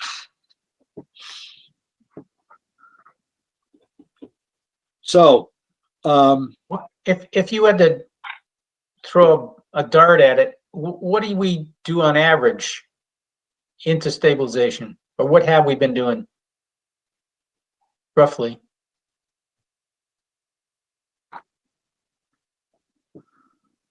well, free cash has run in the $1 million range quite a few times. And normally what we prefer to do is there's been often been a special town meeting years ago before pandemic. There'd be a special town meeting in springtime, early spring, late winter. And we would put the free cash into stabilization funds and then take it out to fund things during the budget. But we would hope to build up the free cash except for extraordinary events. But we didn't add any free cash last year or 2 years ago. We didn't add any. The year that it was 2 years ago, I guess. I even forget about last year. 2 years ago was a year when we thought that there was going to be the big shortfall From COVID? from COVID and government funding. Was that fiscal 20? No, that's for fiscal 21. No, it's for fiscal 20. We thought that there was going to be a big shortfall in the government So it spending. was for fiscal 21. For fiscal 21, it's when It was in the spring of 20. we thought the government was going to cut way back. It turns out that they didn't. But we had to budget it as if they were, because we were told by multiple sources that there was going to be a 15 to 20% cut, excuse me, in state spending for the towns. It didn't. So we had to use basically stabilization fund money and free cash to get things going. Since they came through with the money, that's now coming to us as free cash. Excuse me. So it's another easy hit. The free cash is there. It's supposed to be, two of the funds are supposed to be for capital equipment. They're just used for expenditures, and you see the amount it's in the stabilization fund for ongoing expenses is way, way down. So I don't see any reason to put money away for a rainy day. It's not like something like COVID could happen to us. Oh, wait. Yeah.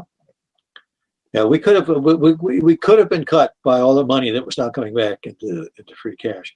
The reason to put the money in is that one reason that we've never done is that the money that it would take to replace capital equipment and keep the roads in shape. We need to spend more on roads than what we get from the state. The money to do that, you've got to put a bunch of money into stabilization funds so that over time you even out the expenditures. And we're not doing that. We're not doing that. We had 2 years in a row where we supplemented the highway budget with some road money, but we didn't this year. It wasn't even mentioned. Yeah. So these all to me seem to be little red flags going on.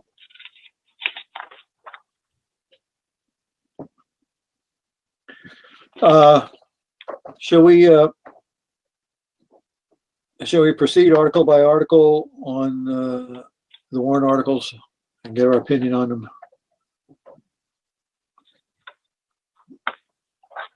Yeah, go ahead. Okay, so let's start with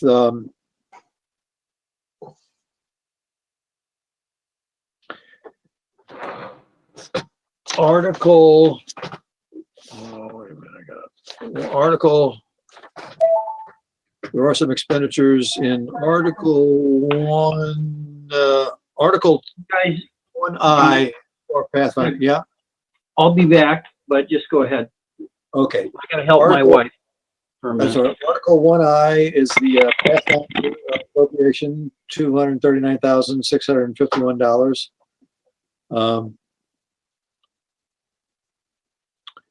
I think we just need right now we just need a sense. We can in fact take a formal vote. I don't see anything wrong with that one. That's actually down. We have fewer students. Yeah, is that okay with everybody? Yeah. Article 1J is the Chapter 90 money, $274,389. That's a formality. I think we're in favor of that one. Yep.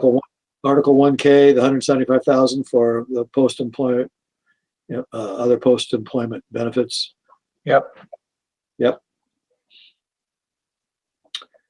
Uh, Are we actually voting on these? No, we'll No. take a formal vote after the warrant articles. What we're doing now is going through and getting our sense of whether we want to disagree with them enough to comment to the select board that they should be doing something different, or that we're going to be voting against. But after they're approved, we'll just take a formal. If we've had the conversation about everything, then everything comes through just like it is, then we can take a blanket vote on the warrant articles, except for ones that are different, that differ materially from what we're talking about. That was my idea. Okay, and when will that occur? Later on tonight? No, but it's got to be next Wednesday or Thursday, because they're not going to vote till Tuesday. Okay, so what will happen is, based upon our consensus view tonight, we will tell the Board of Selectmen we don't have any real problem with any of the articles other than This one and that one. this one and that one. Yeah. Yeah. Okay, Which is kind of what we've done in the past too, right? We've agreed on a bunch of them and held a couple aside. Yeah, we haven't had very many disagreements. Okay, so now we've got. No, I meant more like, we postponed a couple of them. And we voted on the couple that we had problems with later. Oh, okay. Well, we did it for budget items too. Article 3, the 1.3 million for the gym. If this is changed so that a committee will decide all the technical issues around that, are we in favor of that? Are we in favor of it? Are we going to approve that at town meeting?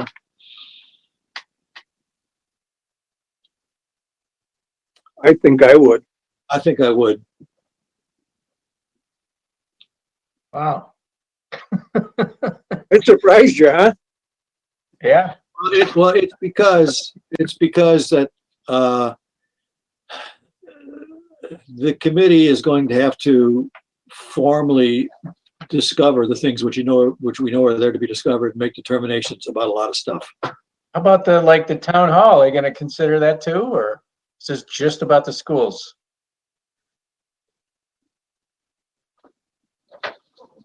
You lost me on that one. So this committee is gonna decide whether this is the right thing to do, or whether we're gonna go over the appraised percentage or not, or. And the whole host of issues of whether it makes sense, given that there might be a renovation, whether it makes sense, given that the school might be torn down. All those sorts of things are going to have to be discussed thoroughly. And this is a board approved by, selected by the select board. I think it's going to be a committee of select board, finance committee, and school committee.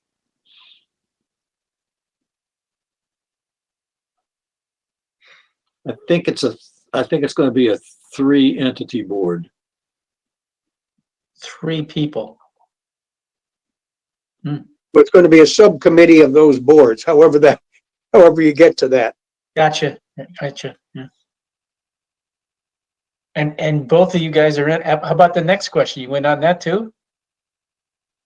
Yeah, with the same provisions. Yeah. Same provisions. My own feeling is, I don't think there's any question but that the work being proposed for the senior high school building needs to be done. It's a question of when, and, due to the issues of, that we're still investigating, which is there a possibility of a merger? That gets into the issue too. So all those are going to be discussed before this is decided? No, that's the problem.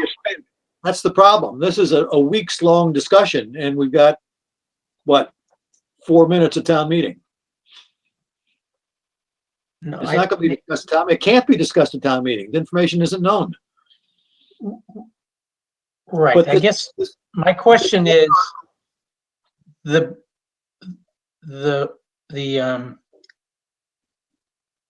solution, the best solution is going to be discussed by this other committee. Yeah. Right? Yes. And they're going to make the decision if the town approves this, that they Yes. should or shouldn't spend the money, but the town has already approved the money if they want to, if they think they should spend it. Yes. The town will approve it, subject to the committee actually spending it. If the town In does other not words, want, anytime you have an expenditure, somebody has to be in charge of determining when it's spent and so forth. Right. So this committee would be the one. If you go back to when the East Meadow was built, there was a building committee, and they basically were the ones that had the say as to The what went on. charge. Right. Agreed. It just seems like this is like the cart before the horse. I don't know. Agree on what the plan is and then pay Well, for it. There's probably a little bit of urgency involved with it. this was the cart, and what we're suggesting is that we put a horse in front of it.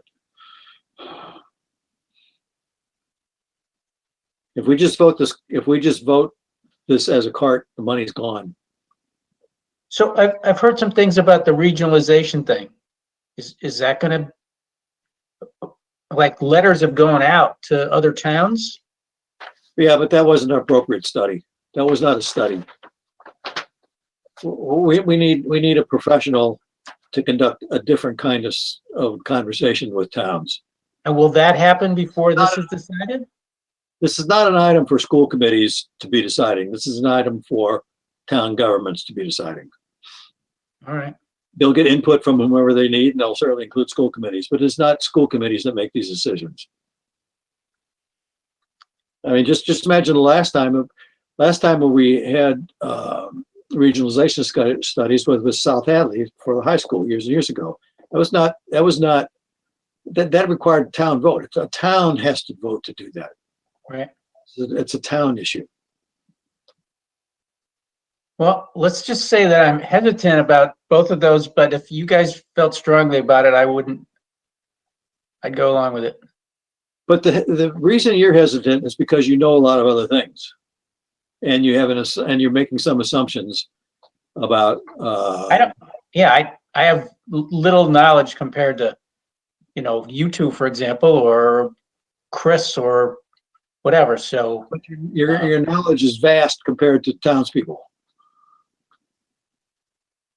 Most people are not going to know about these back issues, and to know about them and to explain them would take an enormous amount of time and effort, and it can't be done during a town meeting. I hear you. I hear you. So here's another thing, though.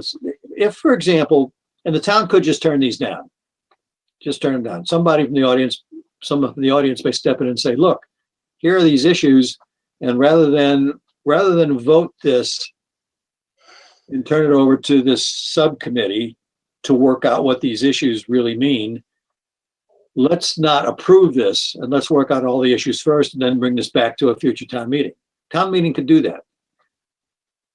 What happens, though, is if this money doesn't get resolved by the end of this fiscal year, then this free cash disappears. There's a lot of free cash involved in here. Free cash will disappear. If you don't use free cash, and using free cash can be putting it in stabilization funds, but if you don't use it, it disappears for a full year.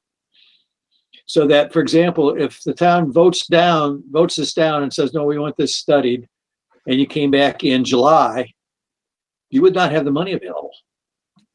I mean, it doesn't disappear. It's just not available. Right. Okay. Which is as good as disappearing. You'd have to have a special town meeting and put the money into stabilization funds in Right. order to which brings up the possibility of opening up the whole question again for a vote without knowledge. So it's tricky to explain to a town meeting. They may have to do it, but that's one reason why, with these extra provisions that have been put on, I've decided that that's okay. That I was not in favor of these being discussed the way they were.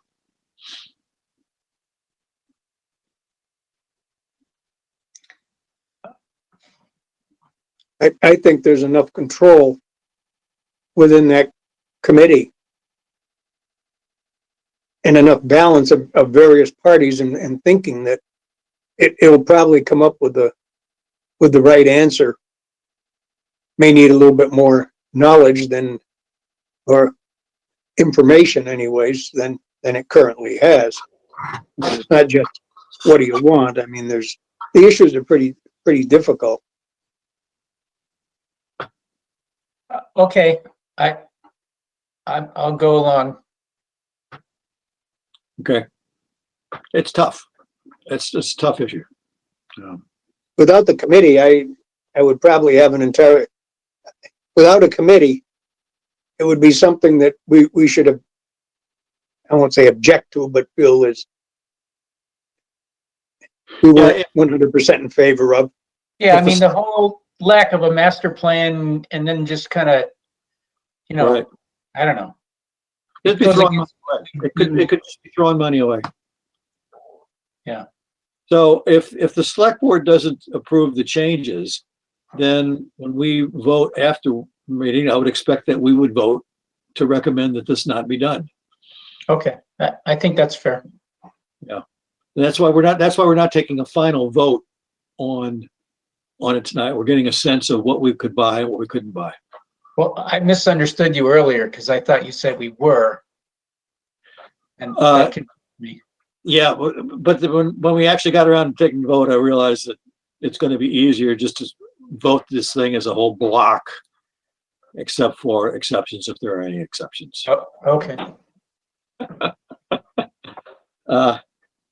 And because we've got to have a conversation anyway, because we know we don't approve some of these as they are, but we would approve them with some changes. And I think it's a little smoother that way. Article 5 is the jaws of life. I'm in favor of that. Save somebody's life, I guess, pretty hard to, if the thing doesn't work. I wouldn't want to be in the Receiving end of pinched it. in metal when that occurred. Yeah. That's something that every town needs, is one of their departments. Okay, Article 6 for the fire chief's car. I'm in favor of that too. Yeah. I don't know, let him hitch a ride with the pumper. No.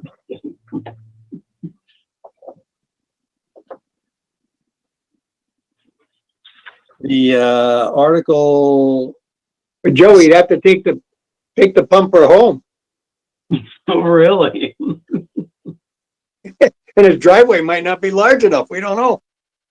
Yeah, well, yeah, but then we have to get a variance, right, to let him park it in the front yard. Probably have a green lawn. Oh, I don't even know if he lives in town or going to live in town. But okay. you probably ought not to let him take it to another town. I'm talking the pumper, not the car. No, I know. number 7 is the tractor.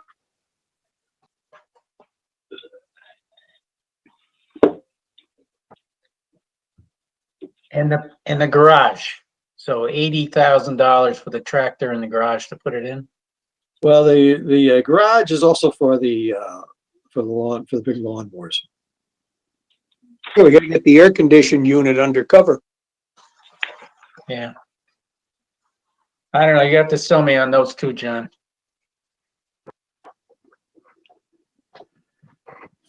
Or we wait.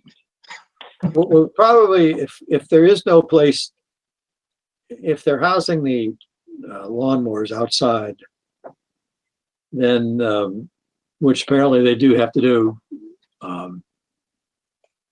because I think what they're using for storage is that a small garage. It's where the old where Aldridge building used to be, on the triangle there.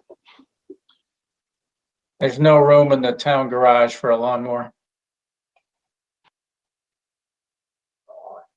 Uh, Yeah, you well, should go by the garage, but they don't really have room.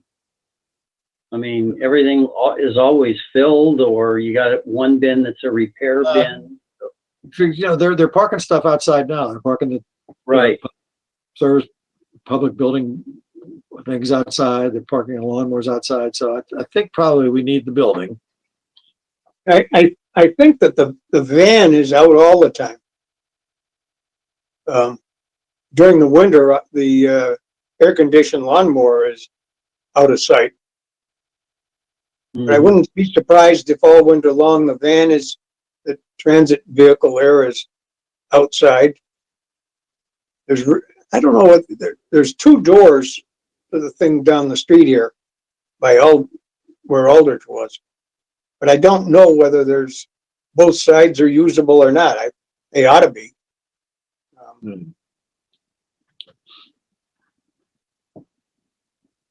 So this is a contingent on whether the zoning would allow it or the historical society would allow it, or They're going to put it either by the old library or they're going to put it by the West Street School, Old West Street School.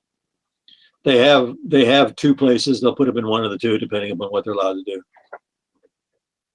So I think that I think that the building is probably needed.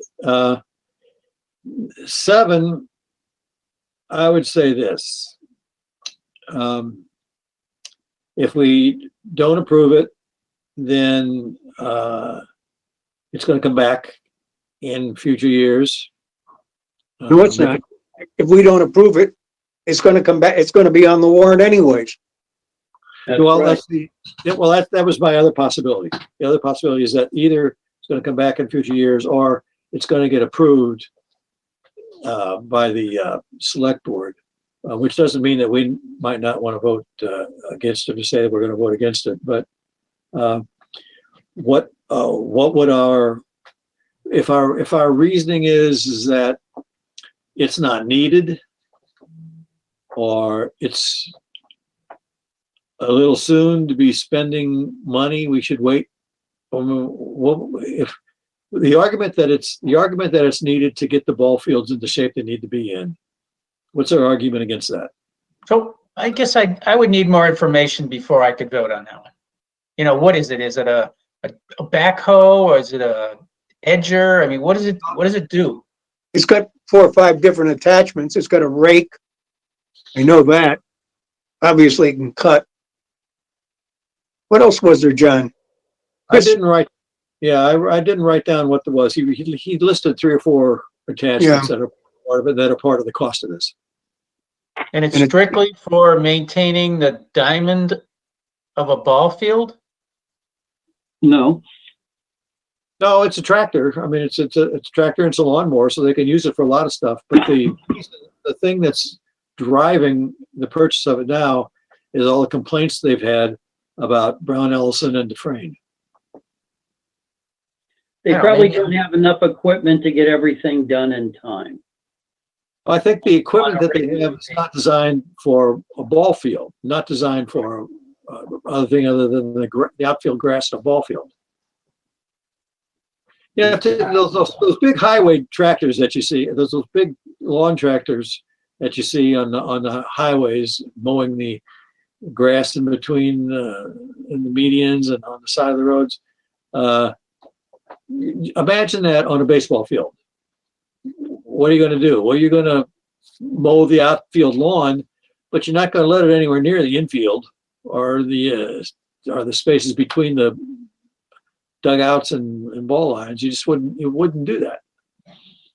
I don't know. I mean, I have in my head like a guy standing there with a rake and a little push mower, and how long is that going to take him? Yeah. So use personnel. $46,000? The impetus for this comes from the Board of Selectmen, or at least Chris said that they're the ones that said they wanted the ball fields taken care of. Well, complaints go to them, I imagine. If you got a complaint about Dufresne and a complaint about Brown Ellison, you're not going to call up Dave. You're going to call up somebody on the select board.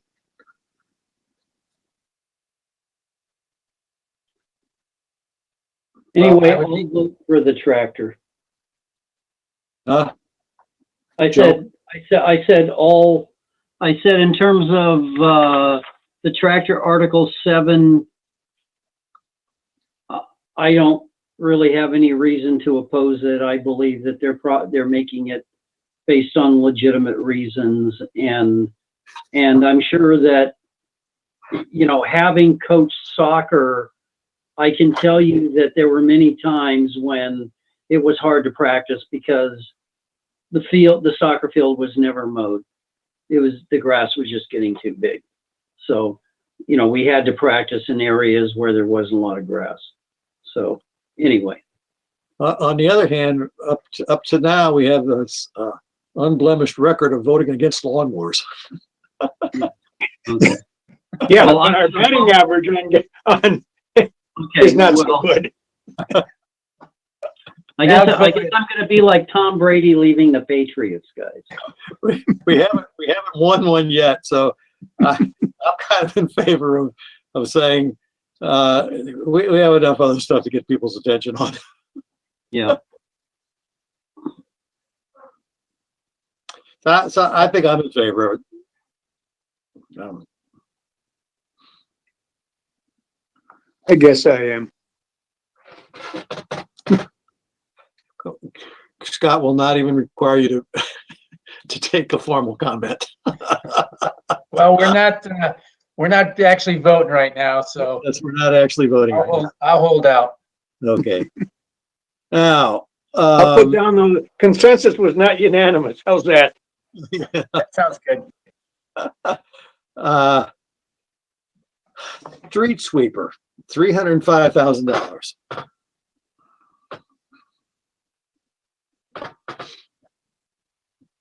Well, I can say one thing. The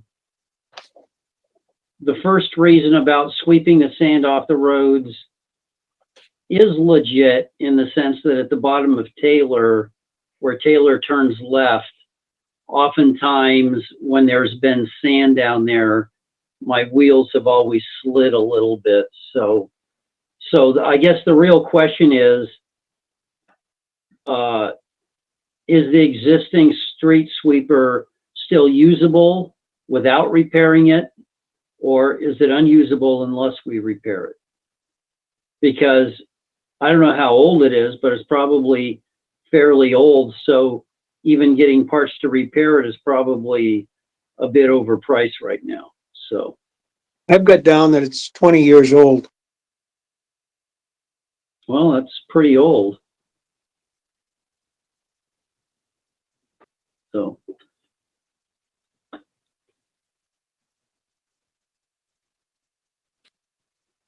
All right, we in favor of this?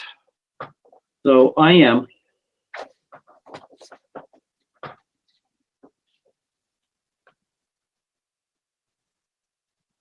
Yeah, Reluctantly. Okay. We won't Make sure comment you on put that in the minutes.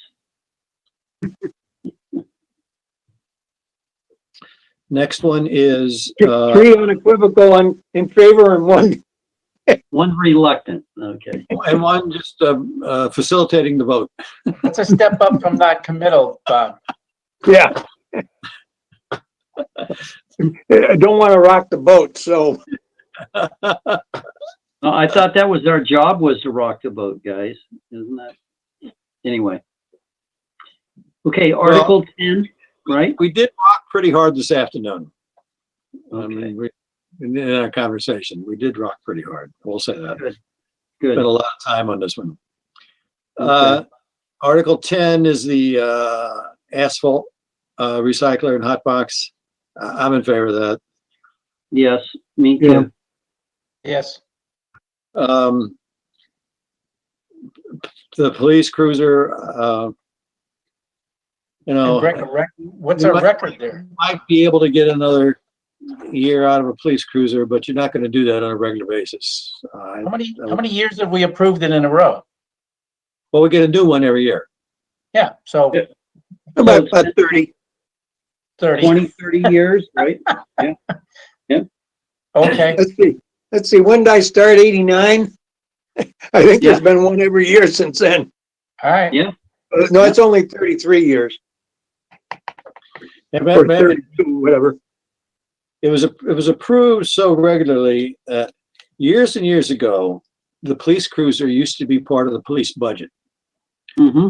And it was always approved every year, but the police budget always looked very big because they had these vehicles in their budget. And then if there was any variation, some of the vehicles they bought, it bounced things around. So you never could guarantee that what you were seeing in a year a bottom line year comparison of the police department budget that was making any sense. So the finance committee recommended that we no longer include these kinds of things in the police budget. Put them as a separate warrant article. It doesn't then mess up the budget from year to year, depending upon the various costs of the police cruisers and a cruiser for the chief and everything else like that. That those really were more like capital for the police department. So we got it out of the police budget and into this budget so we could consider them on a separate, as with separate set of reasoning. So I okay on Article 11 with the police cruiser. Okay. Article 12, mosquitoes, $5,000. I think that's okay. Okay. I'm fine with it. Yep. Article Yeah. 13, Smith Volk, we don't really have a choice on that. Okay. So I approve. Good choice. 14, 15, and 16 are the trash pickup, sewer department, and the ambulance department. Let's vote on 14 and 15. We still actually have to spend some time talking about the ambulance department. 14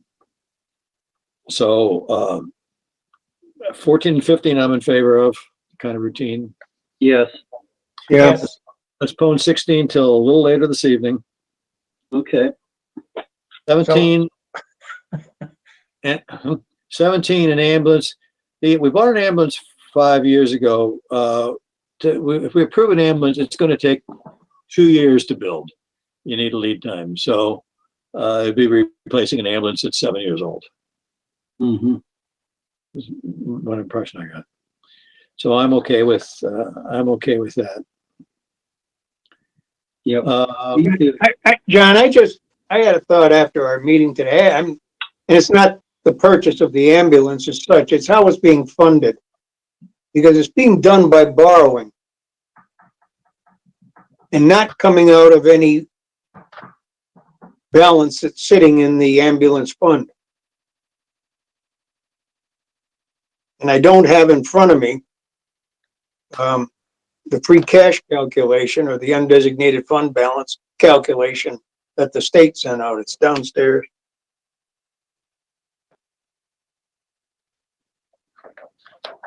Yeah, but okay, correct me if I'm wrong. I always thought that with the ambulance revolving fund, that covered part of the operational cost. And then we also voted in additional monies to cover the balance. Am I mistaken? I don't know. You're right. You're right, but there's still a balance over and above all of that sitting in the fund. Well, I don't know whether or not the intention is to use the ambulance fund in future years to pay off the borrowing. That's possible.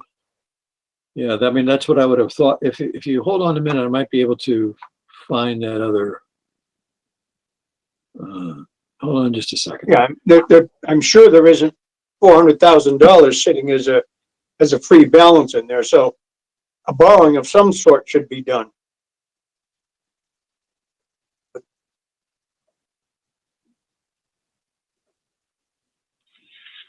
So this 400 should be offset by something in a fund? Is that what I heard? Yeah.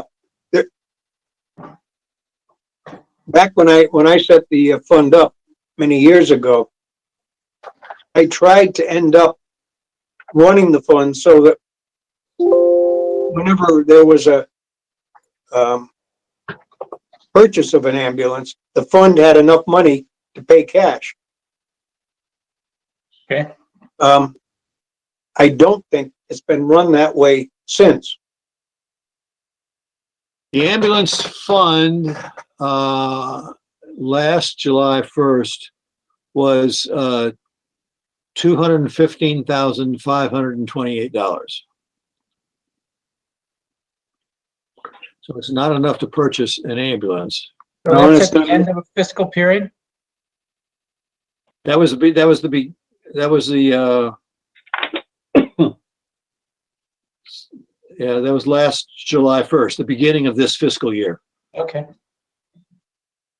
So that's also not enough in there to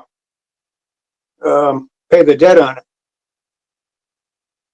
Because with that kind of money in there over a number of years, it hasn't accumulated. So it isn't accumulating anywhere near 80 grand a year. So can we get more information on that, John? Yes. On that article? Yeah, so the issue is not the purchase of the ambulance, the issue was paying for it. Funding, yeah. Is that ambulance that we've got there for Article 17, is that coming out of capital improvements? Did they approve this first? I believe so. Okay. So that's probably why it's not coming out of a revolving fund or something, is when we restructured everything, went to capital improvements. So this should come out of the capital improvements stabilization. Chris is the one that would have made a determination as to Mhm. how it was going to be paid for over the long haul. So the article as it stands is fine. The question is, how is the debt going to be repaid? Okay, so let's find that out, but I'm still gonna support the article because. Oh, yeah, I support the article. That's Because not I'm an issue. it's needed, so, okay. I'll send, I can send Chris an email tonight about that one. He'll just send me an email tomorrow. I'll get that to you tomorrow. I think I should be able to do that. Okay. The Article 18. That's the standard article, says that Yep. we're asking to pay our bills. Okay. Article 19 is to take money out of the capital equipment needs stabilization fund to pay back borrowing for equipment in past years. Okay.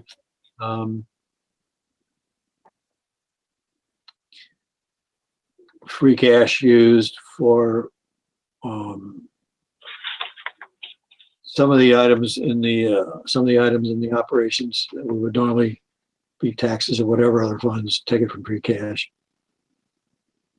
The bond premium is a technical one that it basically is a reduction of what we would otherwise be paying for borrowing for the East Middle School. Okay. All right, so that we are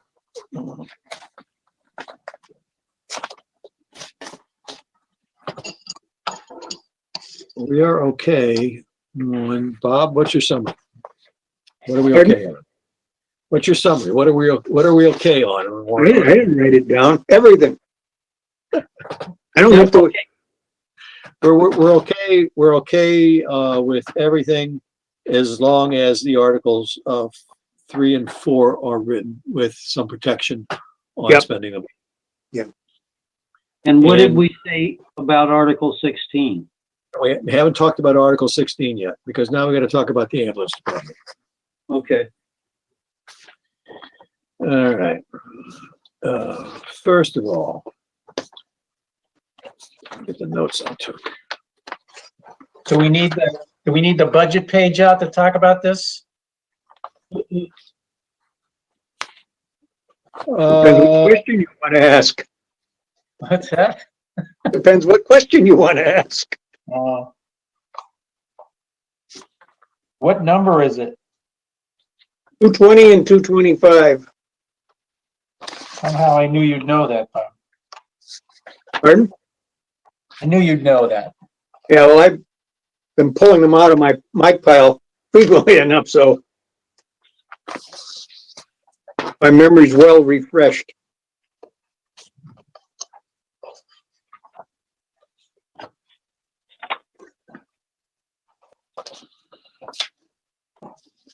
So we hired a new fire chief. I think they voted to, they voted to make Make an him an offer offer? to candidates. I think the vote was to offer the position to one of the candidates. Oh, but he hasn't necessarily accepted. The vote was just last night, I think. Last Right. night, Monday, Okay. yeah, last night or Monday night. Okay. Actually, the way Chris spoke, it almost sounded like he had been accepted or had accepted it. Oh. But he didn't really say, and he didn't give the name of the fellow. Okay. He said where he came from or where he was connected now, so. I hope he gets welcomed better than the last guy. Who's the last guy? The guy from Westover that Oh, had a different No, philosophy. Barnes. But okay.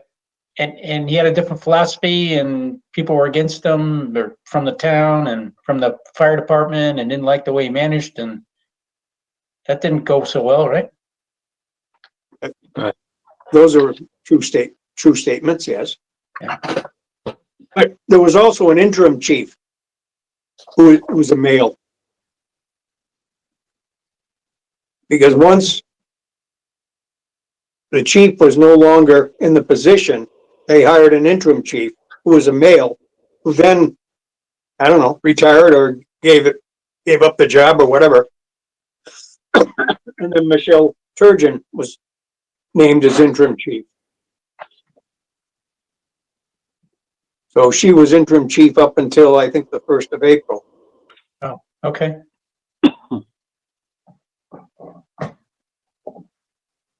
Okay, so Article 16. What do we need to talk about? Okay, yeah, here's, the fire department right now has, 48% increase. the fire department has 5 full-time people. Mhm.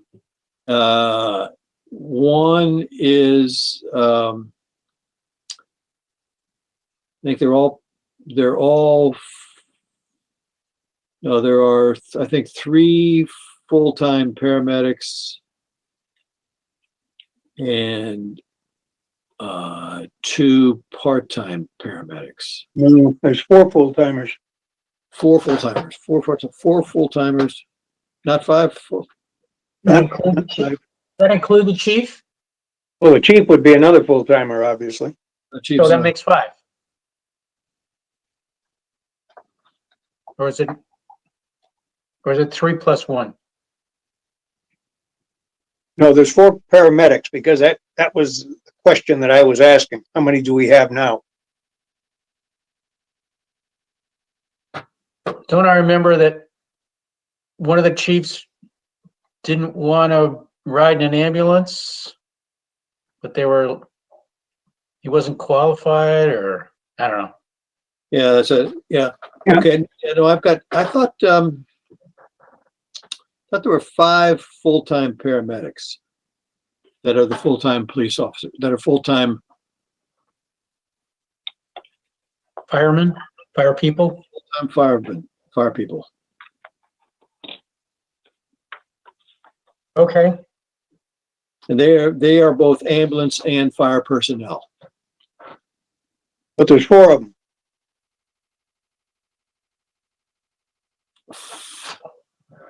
That are full-time. There's 4 that are part-time. Oh, remember Chris was asking us, Bob, to think about, instead of going to 8 full-time, go up just 1 person to 6 full-time. So No, it was to go to 6. There's no question in my mind, but that he said 4. Because that was the first note that I wrote down under when he started talking. Okay, I've got 5, but I may have been counting. The chief. I didn't write down the names. I may have been counting the acting fire chief as one of the 5. I did not write down the names. All right, I see where yeah, Michelle is a paramedic. Yeah, So conceivably, I could have taken it down wrong because Chris may not have been talking about her.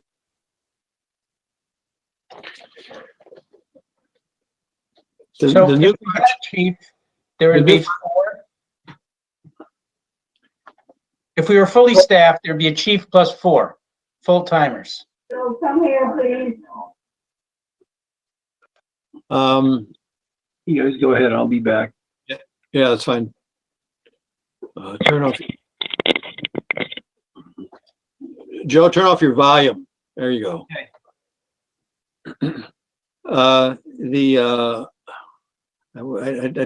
did not write down the names. I thought that there were 5 people, including Michelle, and that because he also said that the new fire chief candidate has an EMT basic level training, but is not a full EMT and is not a paramedic. That is correct, or that's what he said, yes. Yeah. And the call fire force has Part-timers. 8 people that are just firefighters. And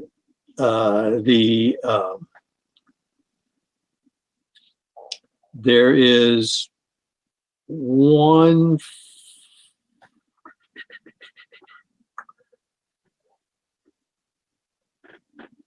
that in the call fire force, 8 people that are just firefighters. There are 10 people that are firefighters and have the EMT basic training. There's one firefighter who has the EMT advanced training, and there are no paramedic who are part of the call fire force. And in addition, there are 7 people who work for the ambulance only, 3 that are part-time EMT basics, and 4 that are part-time EMT paramedics. Yep.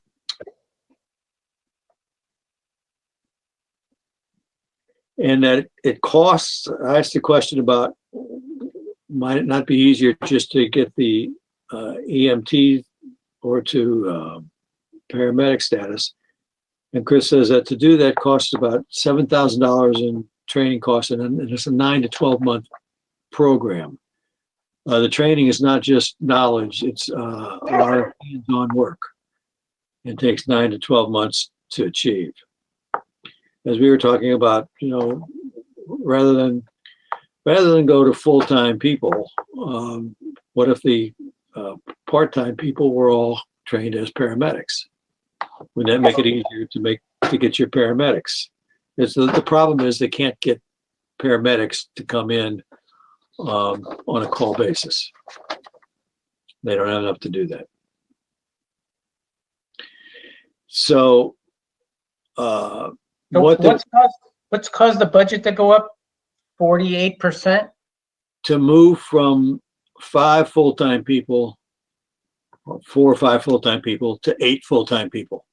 To 8. Yeah. And the And- reason that we need to go to 8 is because of what again? To go to 8 is this: 8 the 8 full-time people would all be paramedics. 8 full-time firefighters, all paramedics. Have to be a paramedic. They want to move to 12-hour shifts. And people will not, because there's 7 days in a week, and then there'll be two groups of 4 of the 8s. And 4 of them would work the first 4 days, 12 hours on, 12 hours off. And then in the next 4 days, the other group would work 12 hours on, 12 hours off, which means you don't have the same number of work hours in a work week. But over a 2-week period, everybody would be working 84 hours. And their contract would be written so that would not be overtime, but that would be the job, to work 84 hours over a 2-week period. And it would enable them to have, and then they work out the schedule so that you would always have 2 paramedics on call in the fire station. So if an ambulance had to go out, even if you had to get a substitute for somebody, unless you had to get a substitute for both people who were supposed to be on duty, you had the other substitute doesn't make any difference. You need 1 paramedic in the ambulance, and you could guarantee that you could always have 1 paramedic. How did we get by before this? I guess, what impetus is, We didn't ask that specific question. I think the implication is that they didn't used to have a problem getting paramedics to come in on call, and now they do. And I don't find that hard to believe. That's why I assume that was a problem, that they did not used to have this problem. They've always had a problem trying to get people, mainly because you're dealing, Yeah, the the guys people that are, usually work for other departments. yeah, and the guys that are full-time are gonna get the best shifts. So Yeah. what you're doing is you're looking for people to come in the middle of the night, and that probably wears pretty thin when it's a part-time situation. So I think what they're saying is that if they move to this new routine, then they'd be able to pretty much guarantee, it's certainly not an absolute guarantee, pretty much guarantee that you'd always have a paramedic available in an ambulance if there was an emergency and somebody needed a paramedic in an ambulance. I think the situation now is they can't guarantee that. And if you don't have a paramedic, then you can't send out the ambulance. So you'd have to go to another town. So the question is, if you knew that you were never going to be able to fill a certain shift, then other towns would say, well, you're just using us as your part-time workforce. But if that's not the case, as apparently is the situation now, then you can get volunteers, ambulances from other towns. Now, I understand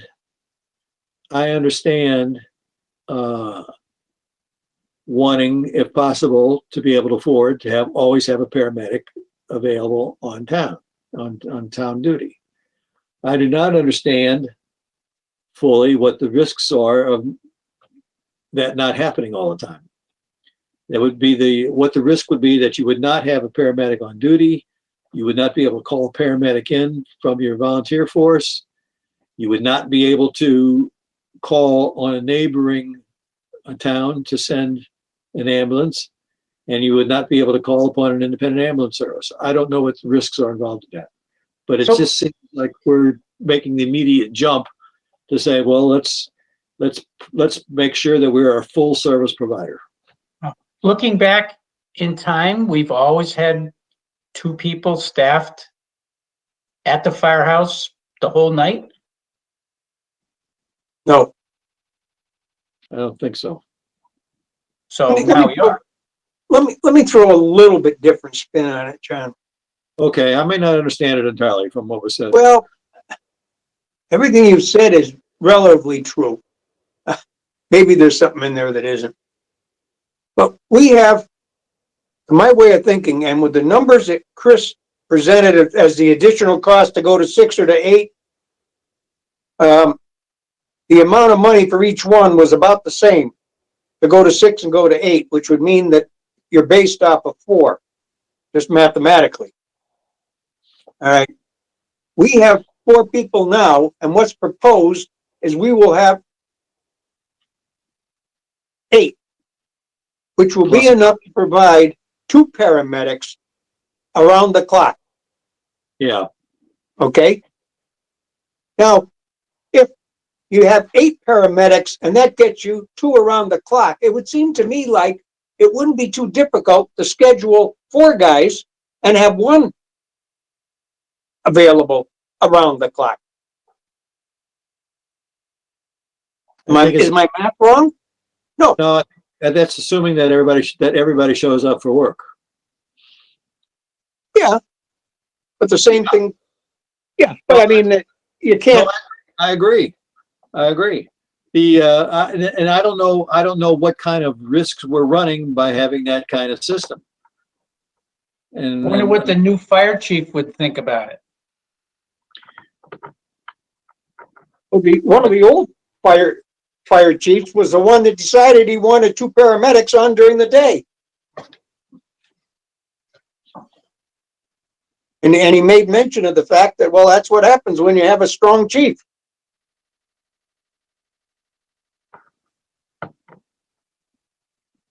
So, I mean, to make a big change right as you're bringing a new guy in, wouldn't you want his opinion on it? I don't know. If I was a new guy, I wouldn't want him making a big change just before I walked in. Well, yeah, but if it's going to make your department bigger and better and stronger, I mean, there's no question about that. That having 2 paramedics available around the clock 24/7 is wonderful. I don't believe that Fire District number 1 in South Hadley has that. as an operating principle, if you need to have a paramedic at all times, you can't guarantee that by having only 1 paramedic scheduled to work. You cannot guarantee it, but you come pretty close to it by having 2 paramedics scheduled going to work. That costs a lot of money to do that. And Yes. how many times are you going to need that? That I don't know. That's one of the things we weren't told. I don't know if they've studied that. That's what I mean by some of the risks that you're running. How often is this liable to happen that you would not, in fact, have any paramedic either scheduled or available on the call force? We haven't seen that, and all that says to me that we ought to find out more about that and study that kind of thing before doing this. If this is studied properly and we come to a conclusion that here are the risks and here's what the risk we think we can accept, given that we've been accepting them for 253 years or however many it is, and we can continue for another year or 2, or else we can't accept them, we'll know and have some verifiable information to back up the belief. And then if you want to do that in the middle of the year, you have a special town meeting, you have town vote a new special budget. And then we start in the middle of the year instead of in the beginning of a fiscal year. I don't see the problem in doing that.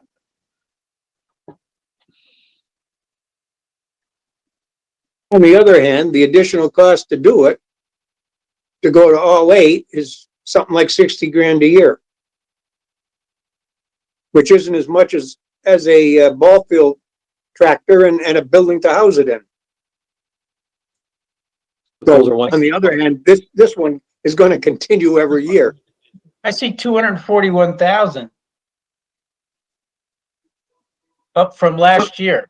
Oh, no, yeah, we got to throw the fire department in there because Costs were That is the fire department. costs were allocated between the fire department and the ambulance department. Yeah, it's very complicated on the budget. And I'm not sure that I think Bob is closer to the correct figure because So 240 less 50, 190 plus. yeah, but we have different personnel.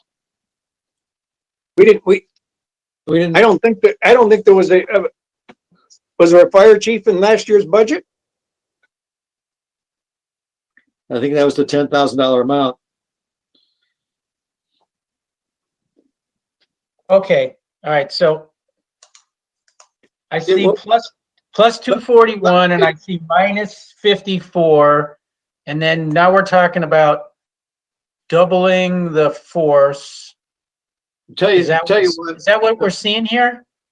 no, you're not doubling the force, but you're requiring everybody to upgrade to paramedic status. So you've got increased compensation, and we're having more people on full time than we have. So all those contribute to costs, but it's not like adding new people. It's like adding new designations and new scheduling.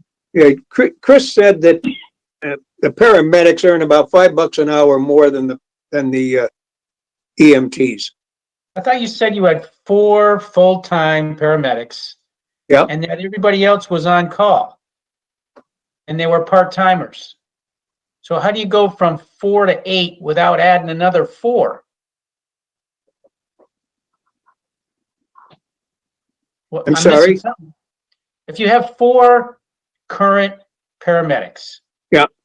Full-time. Yep. You're talking about going to 8 We have four- full-time. Yep. 8 full-time paramedics. Yep. That's adding 4 people. That's correct, but but in addition to those paramedics, you also had an EMT that was going to be riding along. So there's going to be a reduction in your part-time EMT cost. Okay. Because the run would be, So you're gonna elevate the part-timers to full-time.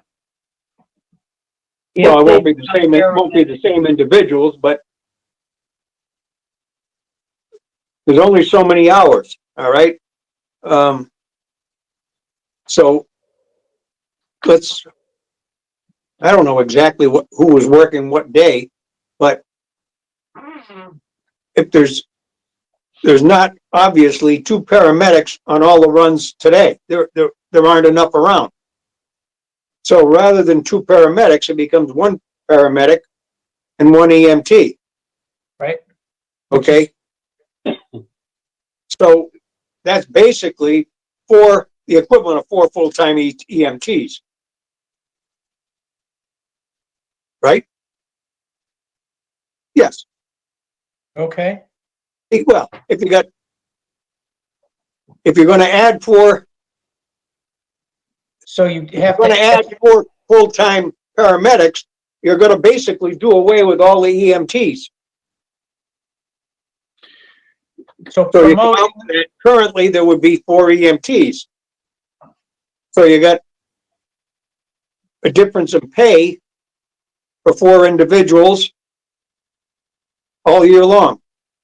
Scott, we So were you- working at the budget figures from a different direction, working on them backwards. Chris told us that if we went to 6 full-time people instead of 8 full-time people, that we could take $27,000 out of the budget.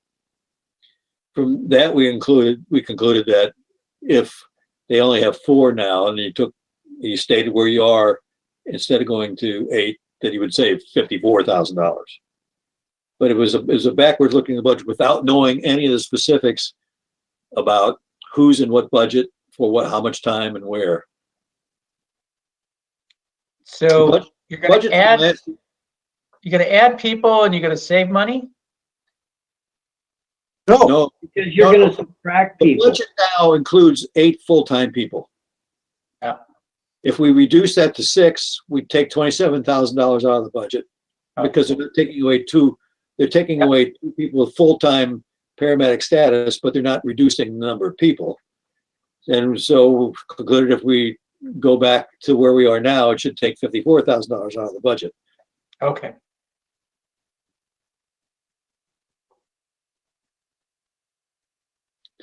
Which So what are we supporting? I So think we're after we supporting, went through all of that, leaving the fire department where it is now until we study this thing more from the point of view of the cost benefit analysis on services versus part-time services. Where are we running risks that are different from what we're running now, or what the nature of the risks are that we're running now, and what are our options for alleviating those risks?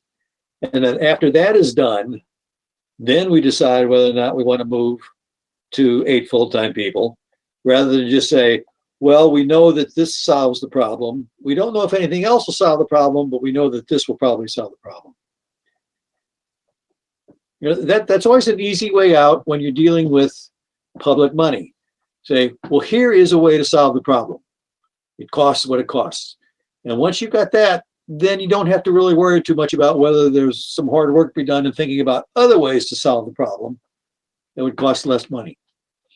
And so what are we gonna do? We're gonna use dispatch data to analyze and determine if there's a I pattern? don't know. Well, Joe, that's the point. We don't know.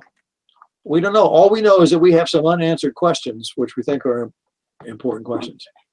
Well, I would think that the one place we would be able to get the data would be dispatch data.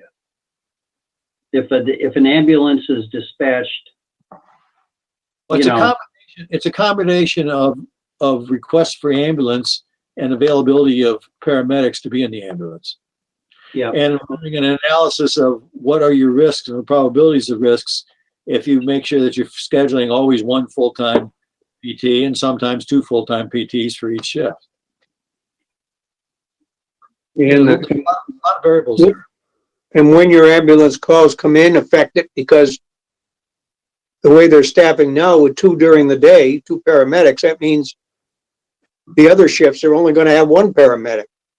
right. Does that mean that you have more calls during the day, or would you be better off with 1 during the day and 2 in the evening, or 2 from 8 o'clock at night to 4 o'clock in the morning? Take care of the liquor closings. Yep. Well, I guess we'd have to look at the call log and figure out. I mean, I can tell you, they show 600, for the 3 years that I could find, there were let's say the last 2 years that I could find, there were 300 calls, basic, and 300 calls EMT. Now, how involved those calls were, who knows? I mean, somebody falls at home, like my wife falls down, I can't get her up. I call them, they come up. She doesn't get to the hospital, they're here half an hour. 2 EMTs could have done that, didn't need the paramedic. But we don't know that going out. No, we don't know that. So we never know that. Well, you may know it. I mean, I think I probably said she fell and I need some assistance getting her up. But they treat it as if maybe she needs to go to the hospital. Yeah, maybe she hit her head. I'm not gonna fault them for that, for sure. Okay. Okay. The other issue that combines with that is that, if you're really trying to cover all the bases, again, you can't guarantee anything, but if you're in a situation where you always want to be able to have 2 ambulances out on call, and I don't know how often that happens, unless there's some major kind of accident, in which case, you may be talking about other towns anyway. If you always want to be able to put 2 ambulances out on call at the same time, then you need 2 paramedics.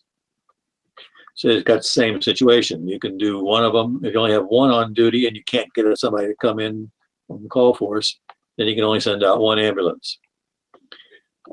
If you absolutely need a paramedic, you can send out 2 MTs in case you don't. But so there's a lot of complications about what ifs, and I don't know if any of that has been studied. All I know is that they've said that these are problems and here's a way to solve it. Well, if in fact Bob is right, there were 300 ambulance trips in 600. a 12-month window? Yeah. Okay, so you're averaging, Excuse me, I don't use the word trip, calls. okay, so there were calls.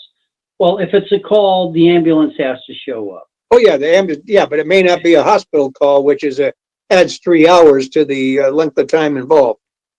Okay, so in order to average 2 ambulance calls a day, that would be 700. 600 a year is 50 a month. 600 a year is 50 months. 600, so we're slightly under 2 a day. Yeah.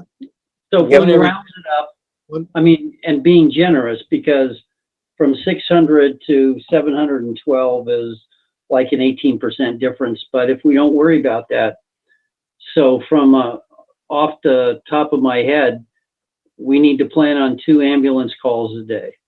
So your question is, how many of those have 2 calls within a 3-hour period? Right. And I would be surprised if that were real frequent, except for in case of accidents. Yep.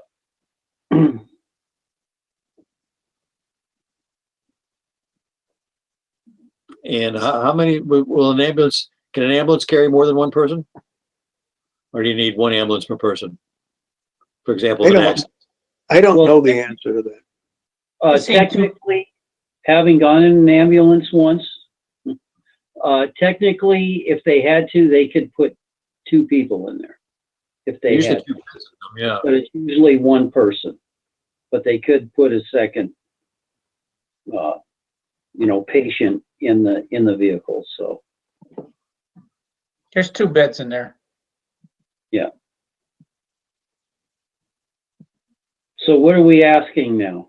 What are you asking us to do? Well, Are we? What we're saying, this had to start off as the Want more study, John. this started off as looking at the warrant article for taking money out of the ambulance fund, or rather for funding the ambulance fund. Not the ambulance fund, for funding the ambulance department, the $360,000 or whatever it is. It's warrant article number, whatever.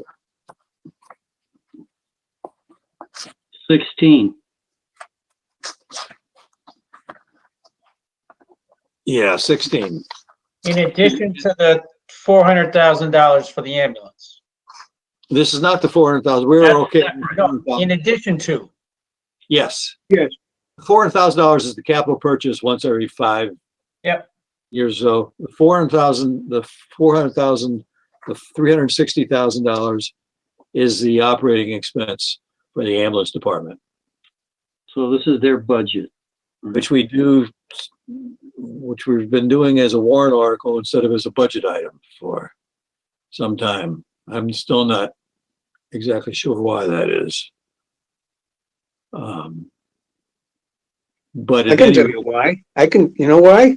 why? Because the intent originally was to have the ambulance be self-supporting.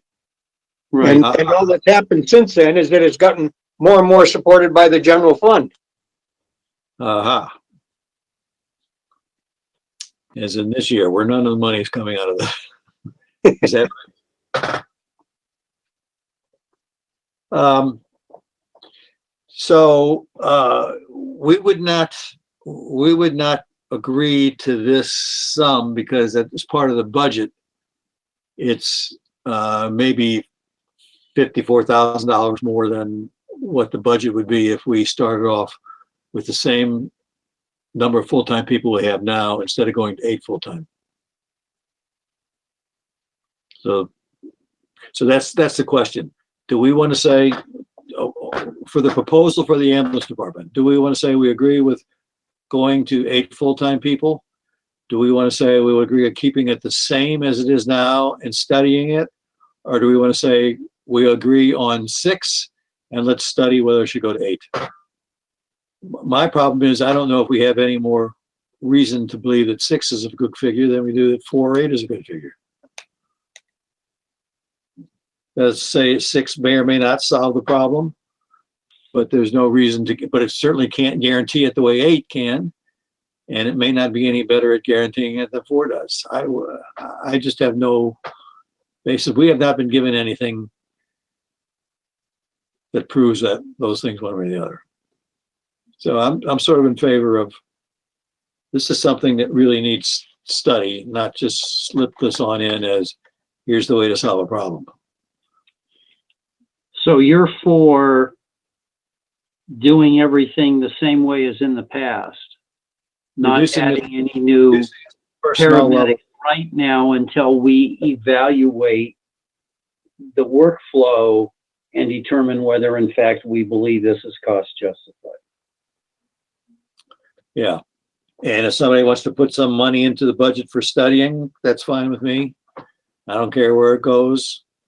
This department, the select board, finance committee, I don't really care where the budget money goes. If somebody thinks we need some budget money for studies, but it's somehow or another, we have some people spend some time studying this. Where are you at, Bob? I would concur with that. I think that probably with 6 people, they could solve the problem that they have of not being able to find someone to do it. I think that, without trying to go through all the mechanics of it, I think that that would happen. But it would be done by not having 2 people on every shift. In other words, if you're short a couple of men, then you run one on the midnight shift or the night shift, one on the afternoon shift, and one on the day shift, or 2 on the day shift. And you got enough otherwise to take care of the rest of it. But I don't know that for a fact. Okay, so you're in concurrence with John that you'd like to hear more. I'd like to have somebody make a strong case with the numbers and the staffing to show that it's worthwhile doing it, and what the risks are if we don't do it. Okay. Okay, but are you saying, because I thought I heard you say that, well, we should go to 6 paramedics.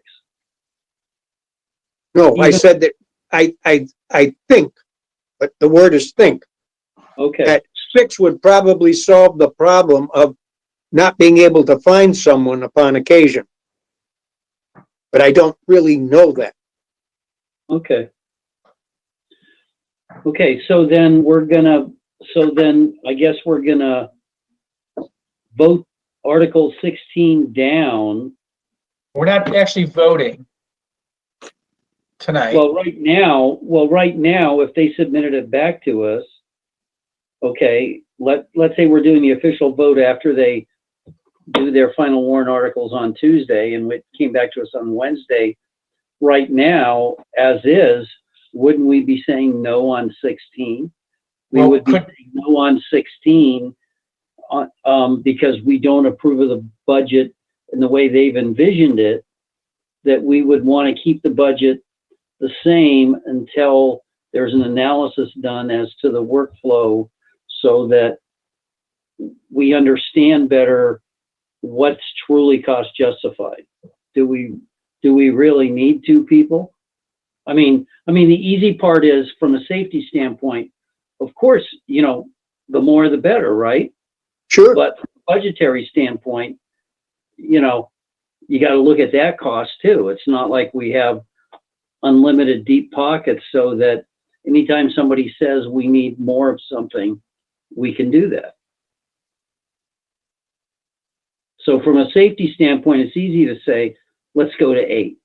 Okay, it'll cost us more, but we're sort of hiding it and we keep raising our costs anyway. So what's another $60,000 in the scheme of things?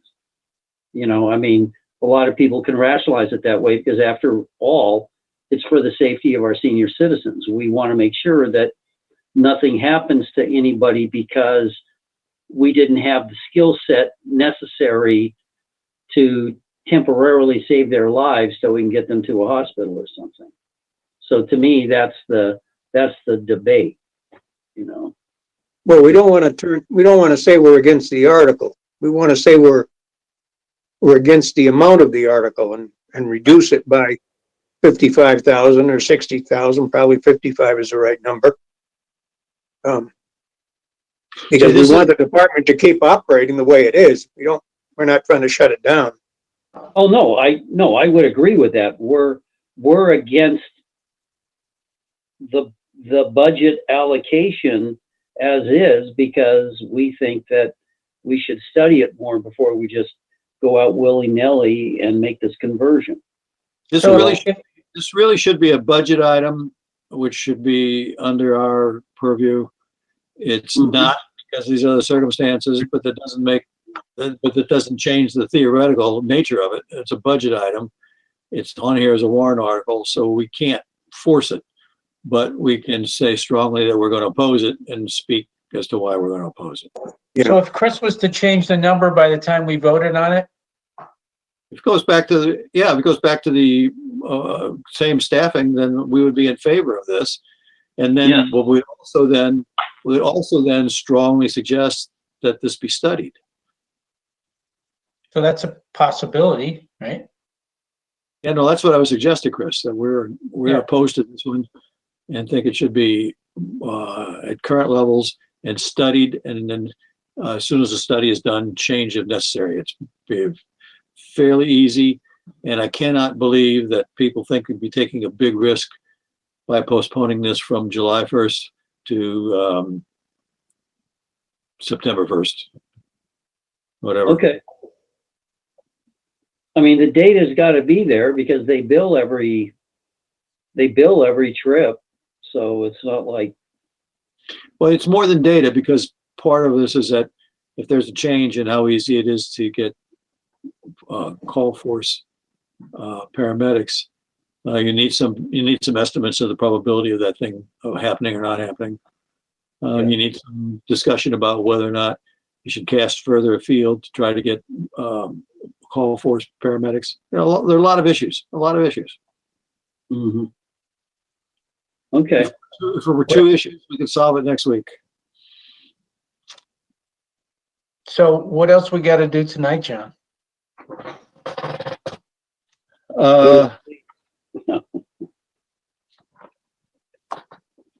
If we can approve the rest of the budget,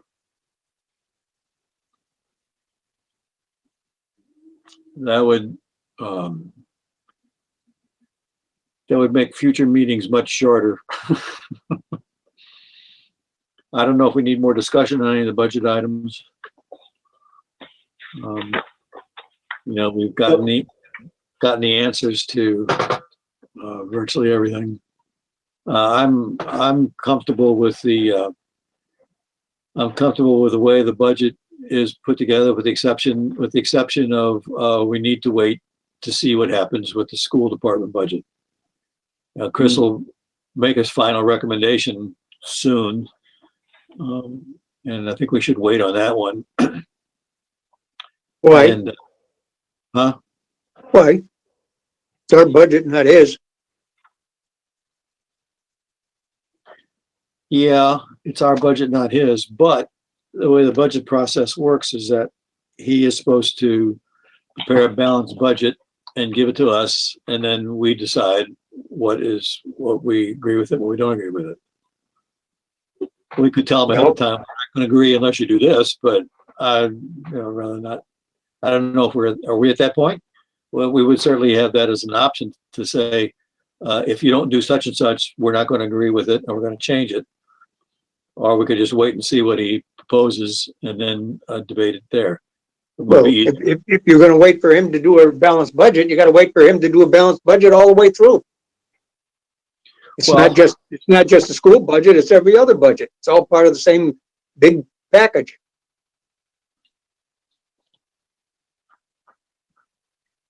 Well, not exactly. Not exactly. We can, since we've seen, and he's presented us a budget, which is balanced at one point, we can say that we agree with all these things, which is everything except for the school department right now. We would agree with everything else in the budget. And Article 16. Yeah, the ambulance, well, that's not really in the budget. Well, it is and isn't. Okay. No, the costs that we're talking about would all be within the ambulance end of the operation.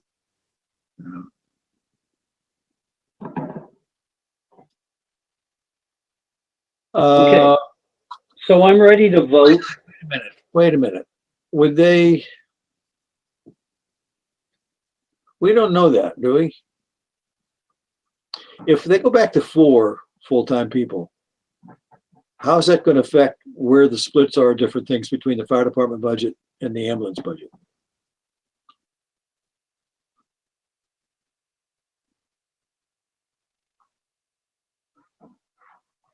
There may be some, there I may, mean, because of the fact that part of their 25% of their pay is charged to the fire department.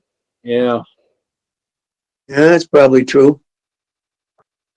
Though on the other hand, yeah, I guess if they're in there and a fire call comes in at 10 o'clock at night, somebody who's there because they're a paramedic is gonna go answer it, so I guess. On the other hand, it may be that the figure that Chris gave us was net of the 25,000. Or, not net of the, well, I'm certainly willing to exclude any budget. 25%. Yeah, I'm willing to exclude any budgets from a vote that we would want to, but I see no problem with as many of these budgets as possible saying that we think that this should be the number that's in the budget, and that'll be that. I don't have any problem saying that about the school budget. I don't care I really don't much care what Chris says. I mean, I don't know what he's gonna say. After talking with him, he wasn't objecting to anything. But what is that? Is that the current budget plus another 200,000? And there's some other money. It's the budget that you received this morning. And that I Okay. sent out to everybody, late this afternoon. Yeah, actually, I have not even had time to look at that yet. No, all right. But it shows a $600,000 contribution, from the town. And there's cuts involved to bring it down to the number to the 600,000. So from where we were the last time we had that meeting, they were asked to cut from what, 729 to 400. They were asked to cut 329, and then they cut 129 and came up with this method to get another 200,000. But that's only if the article passes for the cafeteria, right? No, no, That doesn't have anything to do with it. I mean, you know that. Okay, I would just like to mention that if you recall at last year's annual meeting, they still got up, proposed the increase in the school budget, got it passed at the annual town meeting, and then we went forward based on that. yeah, so, So what I'm saying here is that whether we approve whatever number or not, is very possible it's going to be challenged at the town meeting, so we may as well go forward based on our own assumptions.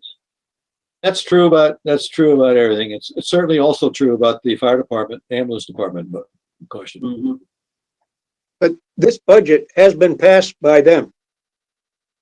In other words, the budget that I sent you a copy of The school department, formally voted upon by the school department, by the school committee. So it's not the school department budget, it's actually approved. So if they wanted to say they need more money, yeah, it's conceivable they could. But at this particular moment in time, their needs are served. this is what they voted on. Okay, so if this is what they voted on, then let's approve it. Unless we have some specific objection. Where's And the if we have 600 that coming from? objection, we just Pardon? have to be prepared for them to come back at a town meeting if we think that this number's too high. We have to be prepared for them to come back at a town meeting to muster up the support to vote back in what we might reject. So if you look at what they At approved, this moment in time, we're not rejecting anything. okay, then it We're works. agreeing with their budget. If they should take a vote to change something, then we're back to the table figuring out whether we like it or don't like it. Okay, but it goes back to what John said then. So let's assume that everything's accurate and the only area that we have a concern is really the ambulance /fire. And so if I'm correct about that, so let's approve everything else. Where does the 600 come from? general revenue, taxes. It's not, none of it requires a vote from stabilization fund. Basically, 400,000 was coming from, free cash.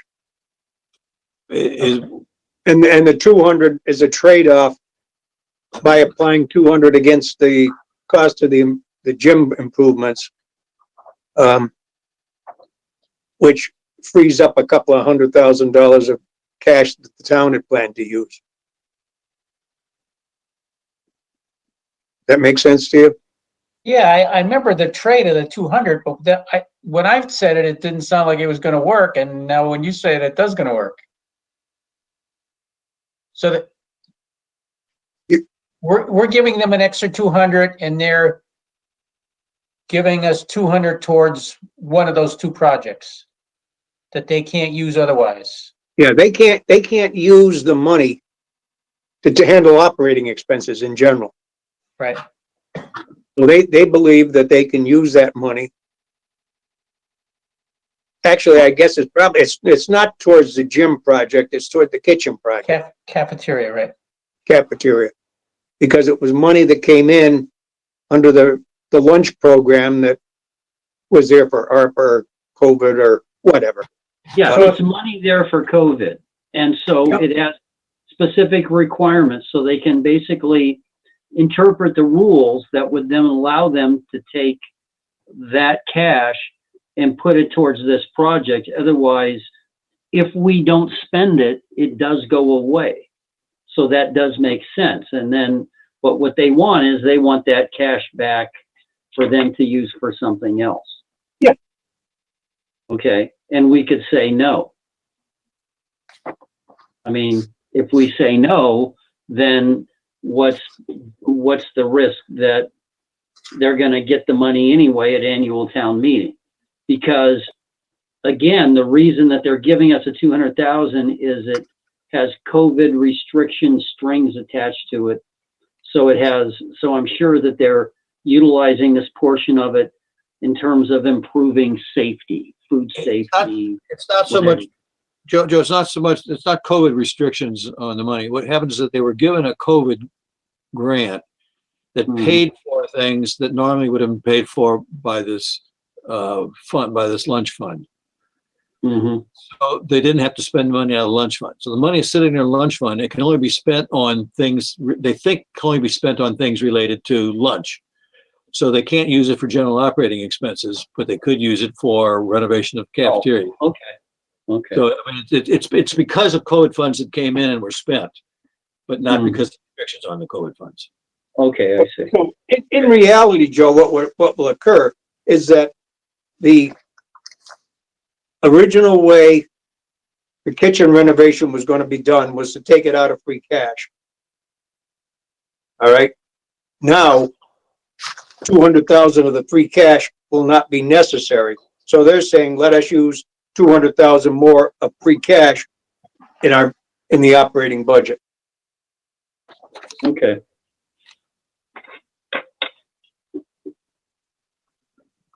Okay, so it's sort of getting late and I'm gonna have to get back to my wife soon. So if we're gonna vote on anything, can we move that forward? Yeah, let me make sure we're clear here on the warrant articles.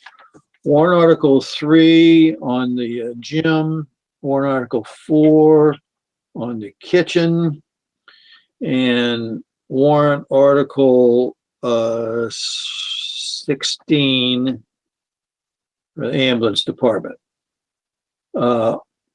Warrant Article 3, we would support with the Conditions. proviso that the actual expenditures of this will require the further study by a committee. Warrant Article 4, same thing. Warrant Article 16, we would not support as is written. We would support it if the amount were reduced to a budget item that accommodated the current size of the fire department, ambulance department, and that if additional money is needed for us, and an additional study should be done to decide later on whether it should be done, if you need additional money for this for that, put that in someplace, but that we're not going to support it as it is. And instead ask for a reduction to keep the size of the department as it is now while it's studied. Is that a summary of where we are in the warrant articles? Yes, for me. Yep. Okay, well then, I would say we take a vote to approve the warrant articles as presented to us, with the exception of the stated changes in warrant articles 3, 4, and 16. Okay, I so moved. Do I have a second? I'll second. Okay, any further discussion on that? If not, then all in favor? Aye. Aye. Right. Okay, thank you. And then on the budget item, on the budgets itself, I think we've approved the expenditures of every budget item except for ambulance department and fire department. And Bob, are you supposed to excuse yourself? Nope, You don't have to. nope, because I got whatever the exemption was a couple of years ago. Oh, yeah, good. Okay. So then I would take a motion to approve the items in the budget as written for all the most recent addition. I'm sorry, the most recent budget submission that Chris gave this afternoon for all articles, all budgets except for the ambulance department and the fire department, and that we would like those to be changed to accommodate the size of the departments and the operating philosophies of the department as they are now. And then make a comment that we would like this to be studied as soon as possible. And that if it's anticipated any money would be needed for that, that is more than what would normally be able to just be funded out of the reserve fund, that to be put in the budget. But I imagine reserve fund could easily handle any study that did not need to be done. So I would take a motion then to approve the budget articles that have risen except for the ambulance and fire department. I didn't like that motion. Okay, give me a better one. Because you said, based upon the most recent sheet Chris did, Yeah, and the school isn't on that, the way the school budget was submitted. So I would think that it should be to approve the school budget as submitted by under today's date from the school department, and then everything else the way you worded it. okay. I'm sorry, I just said I hadn't actually had a chance to take a look at that budget. I thought that you said that the budget that Chris gave us, it included the proposal for the school, but he didn't incorporate that into his figures. Why don't we postpone the school part till next week so everybody can look at it? Okay, we can do that. Let's approve everything except for the ambulance, the fire, and the school department. Okay, so moved. Do you have a second? You good, Bob? Yeah. Yeah, I'll second. Okay. By the way, that would include then approval of the school transportation. That's a separate budget from the school budget. Get another pen here. Okay, Sorry, I missed that comment.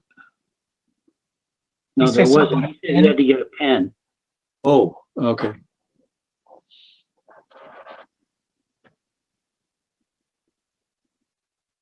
I did so move, by the way, John. This is a reminder there, so, Like it's been moved and seconded, I think, right? yes. Now, any discussion on the motion to approve right now all of the budget except for ambulance, fire, and school? Nothing. All those in favor? Aye. Aye. Right. Any opposed? And thank you very much. All right. Well, 3 hours and 15 minutes, not too bad. Compared to what? Not too good. Hey, we're getting efficient, man. I would suggest that we just recess this meeting to next Tuesday, because we got these same topics that we just have deferred our vote on till next Wednesday, and gives the select board time to meet on Tuesday. Mm-hmm. Monday's a holiday, Give them Right. time to meet on Tuesday and vote it. We'll find out what happens, and then meet on Wednesday and hopefully wrap this up. I'll try to take a crack if I can this weekend on putting together a short write-up, because that's really got to be done next week too. Okay. So- Okay, and in the write-up, I would just like to make sure that prominently you mention that, that we're not putting we're spending all free cash that we have, to just reiterate, the situation. So I'd just like to see that be prominent. Okay. Okay? So if there's nothing else, I'll take a motion to recess until 6:30 next Tuesday, next Wednesday evening. Do I have a motion? So moved. So moved. Second? Second. All in favor? Aye. Aye. Thank you all very much. See you next week.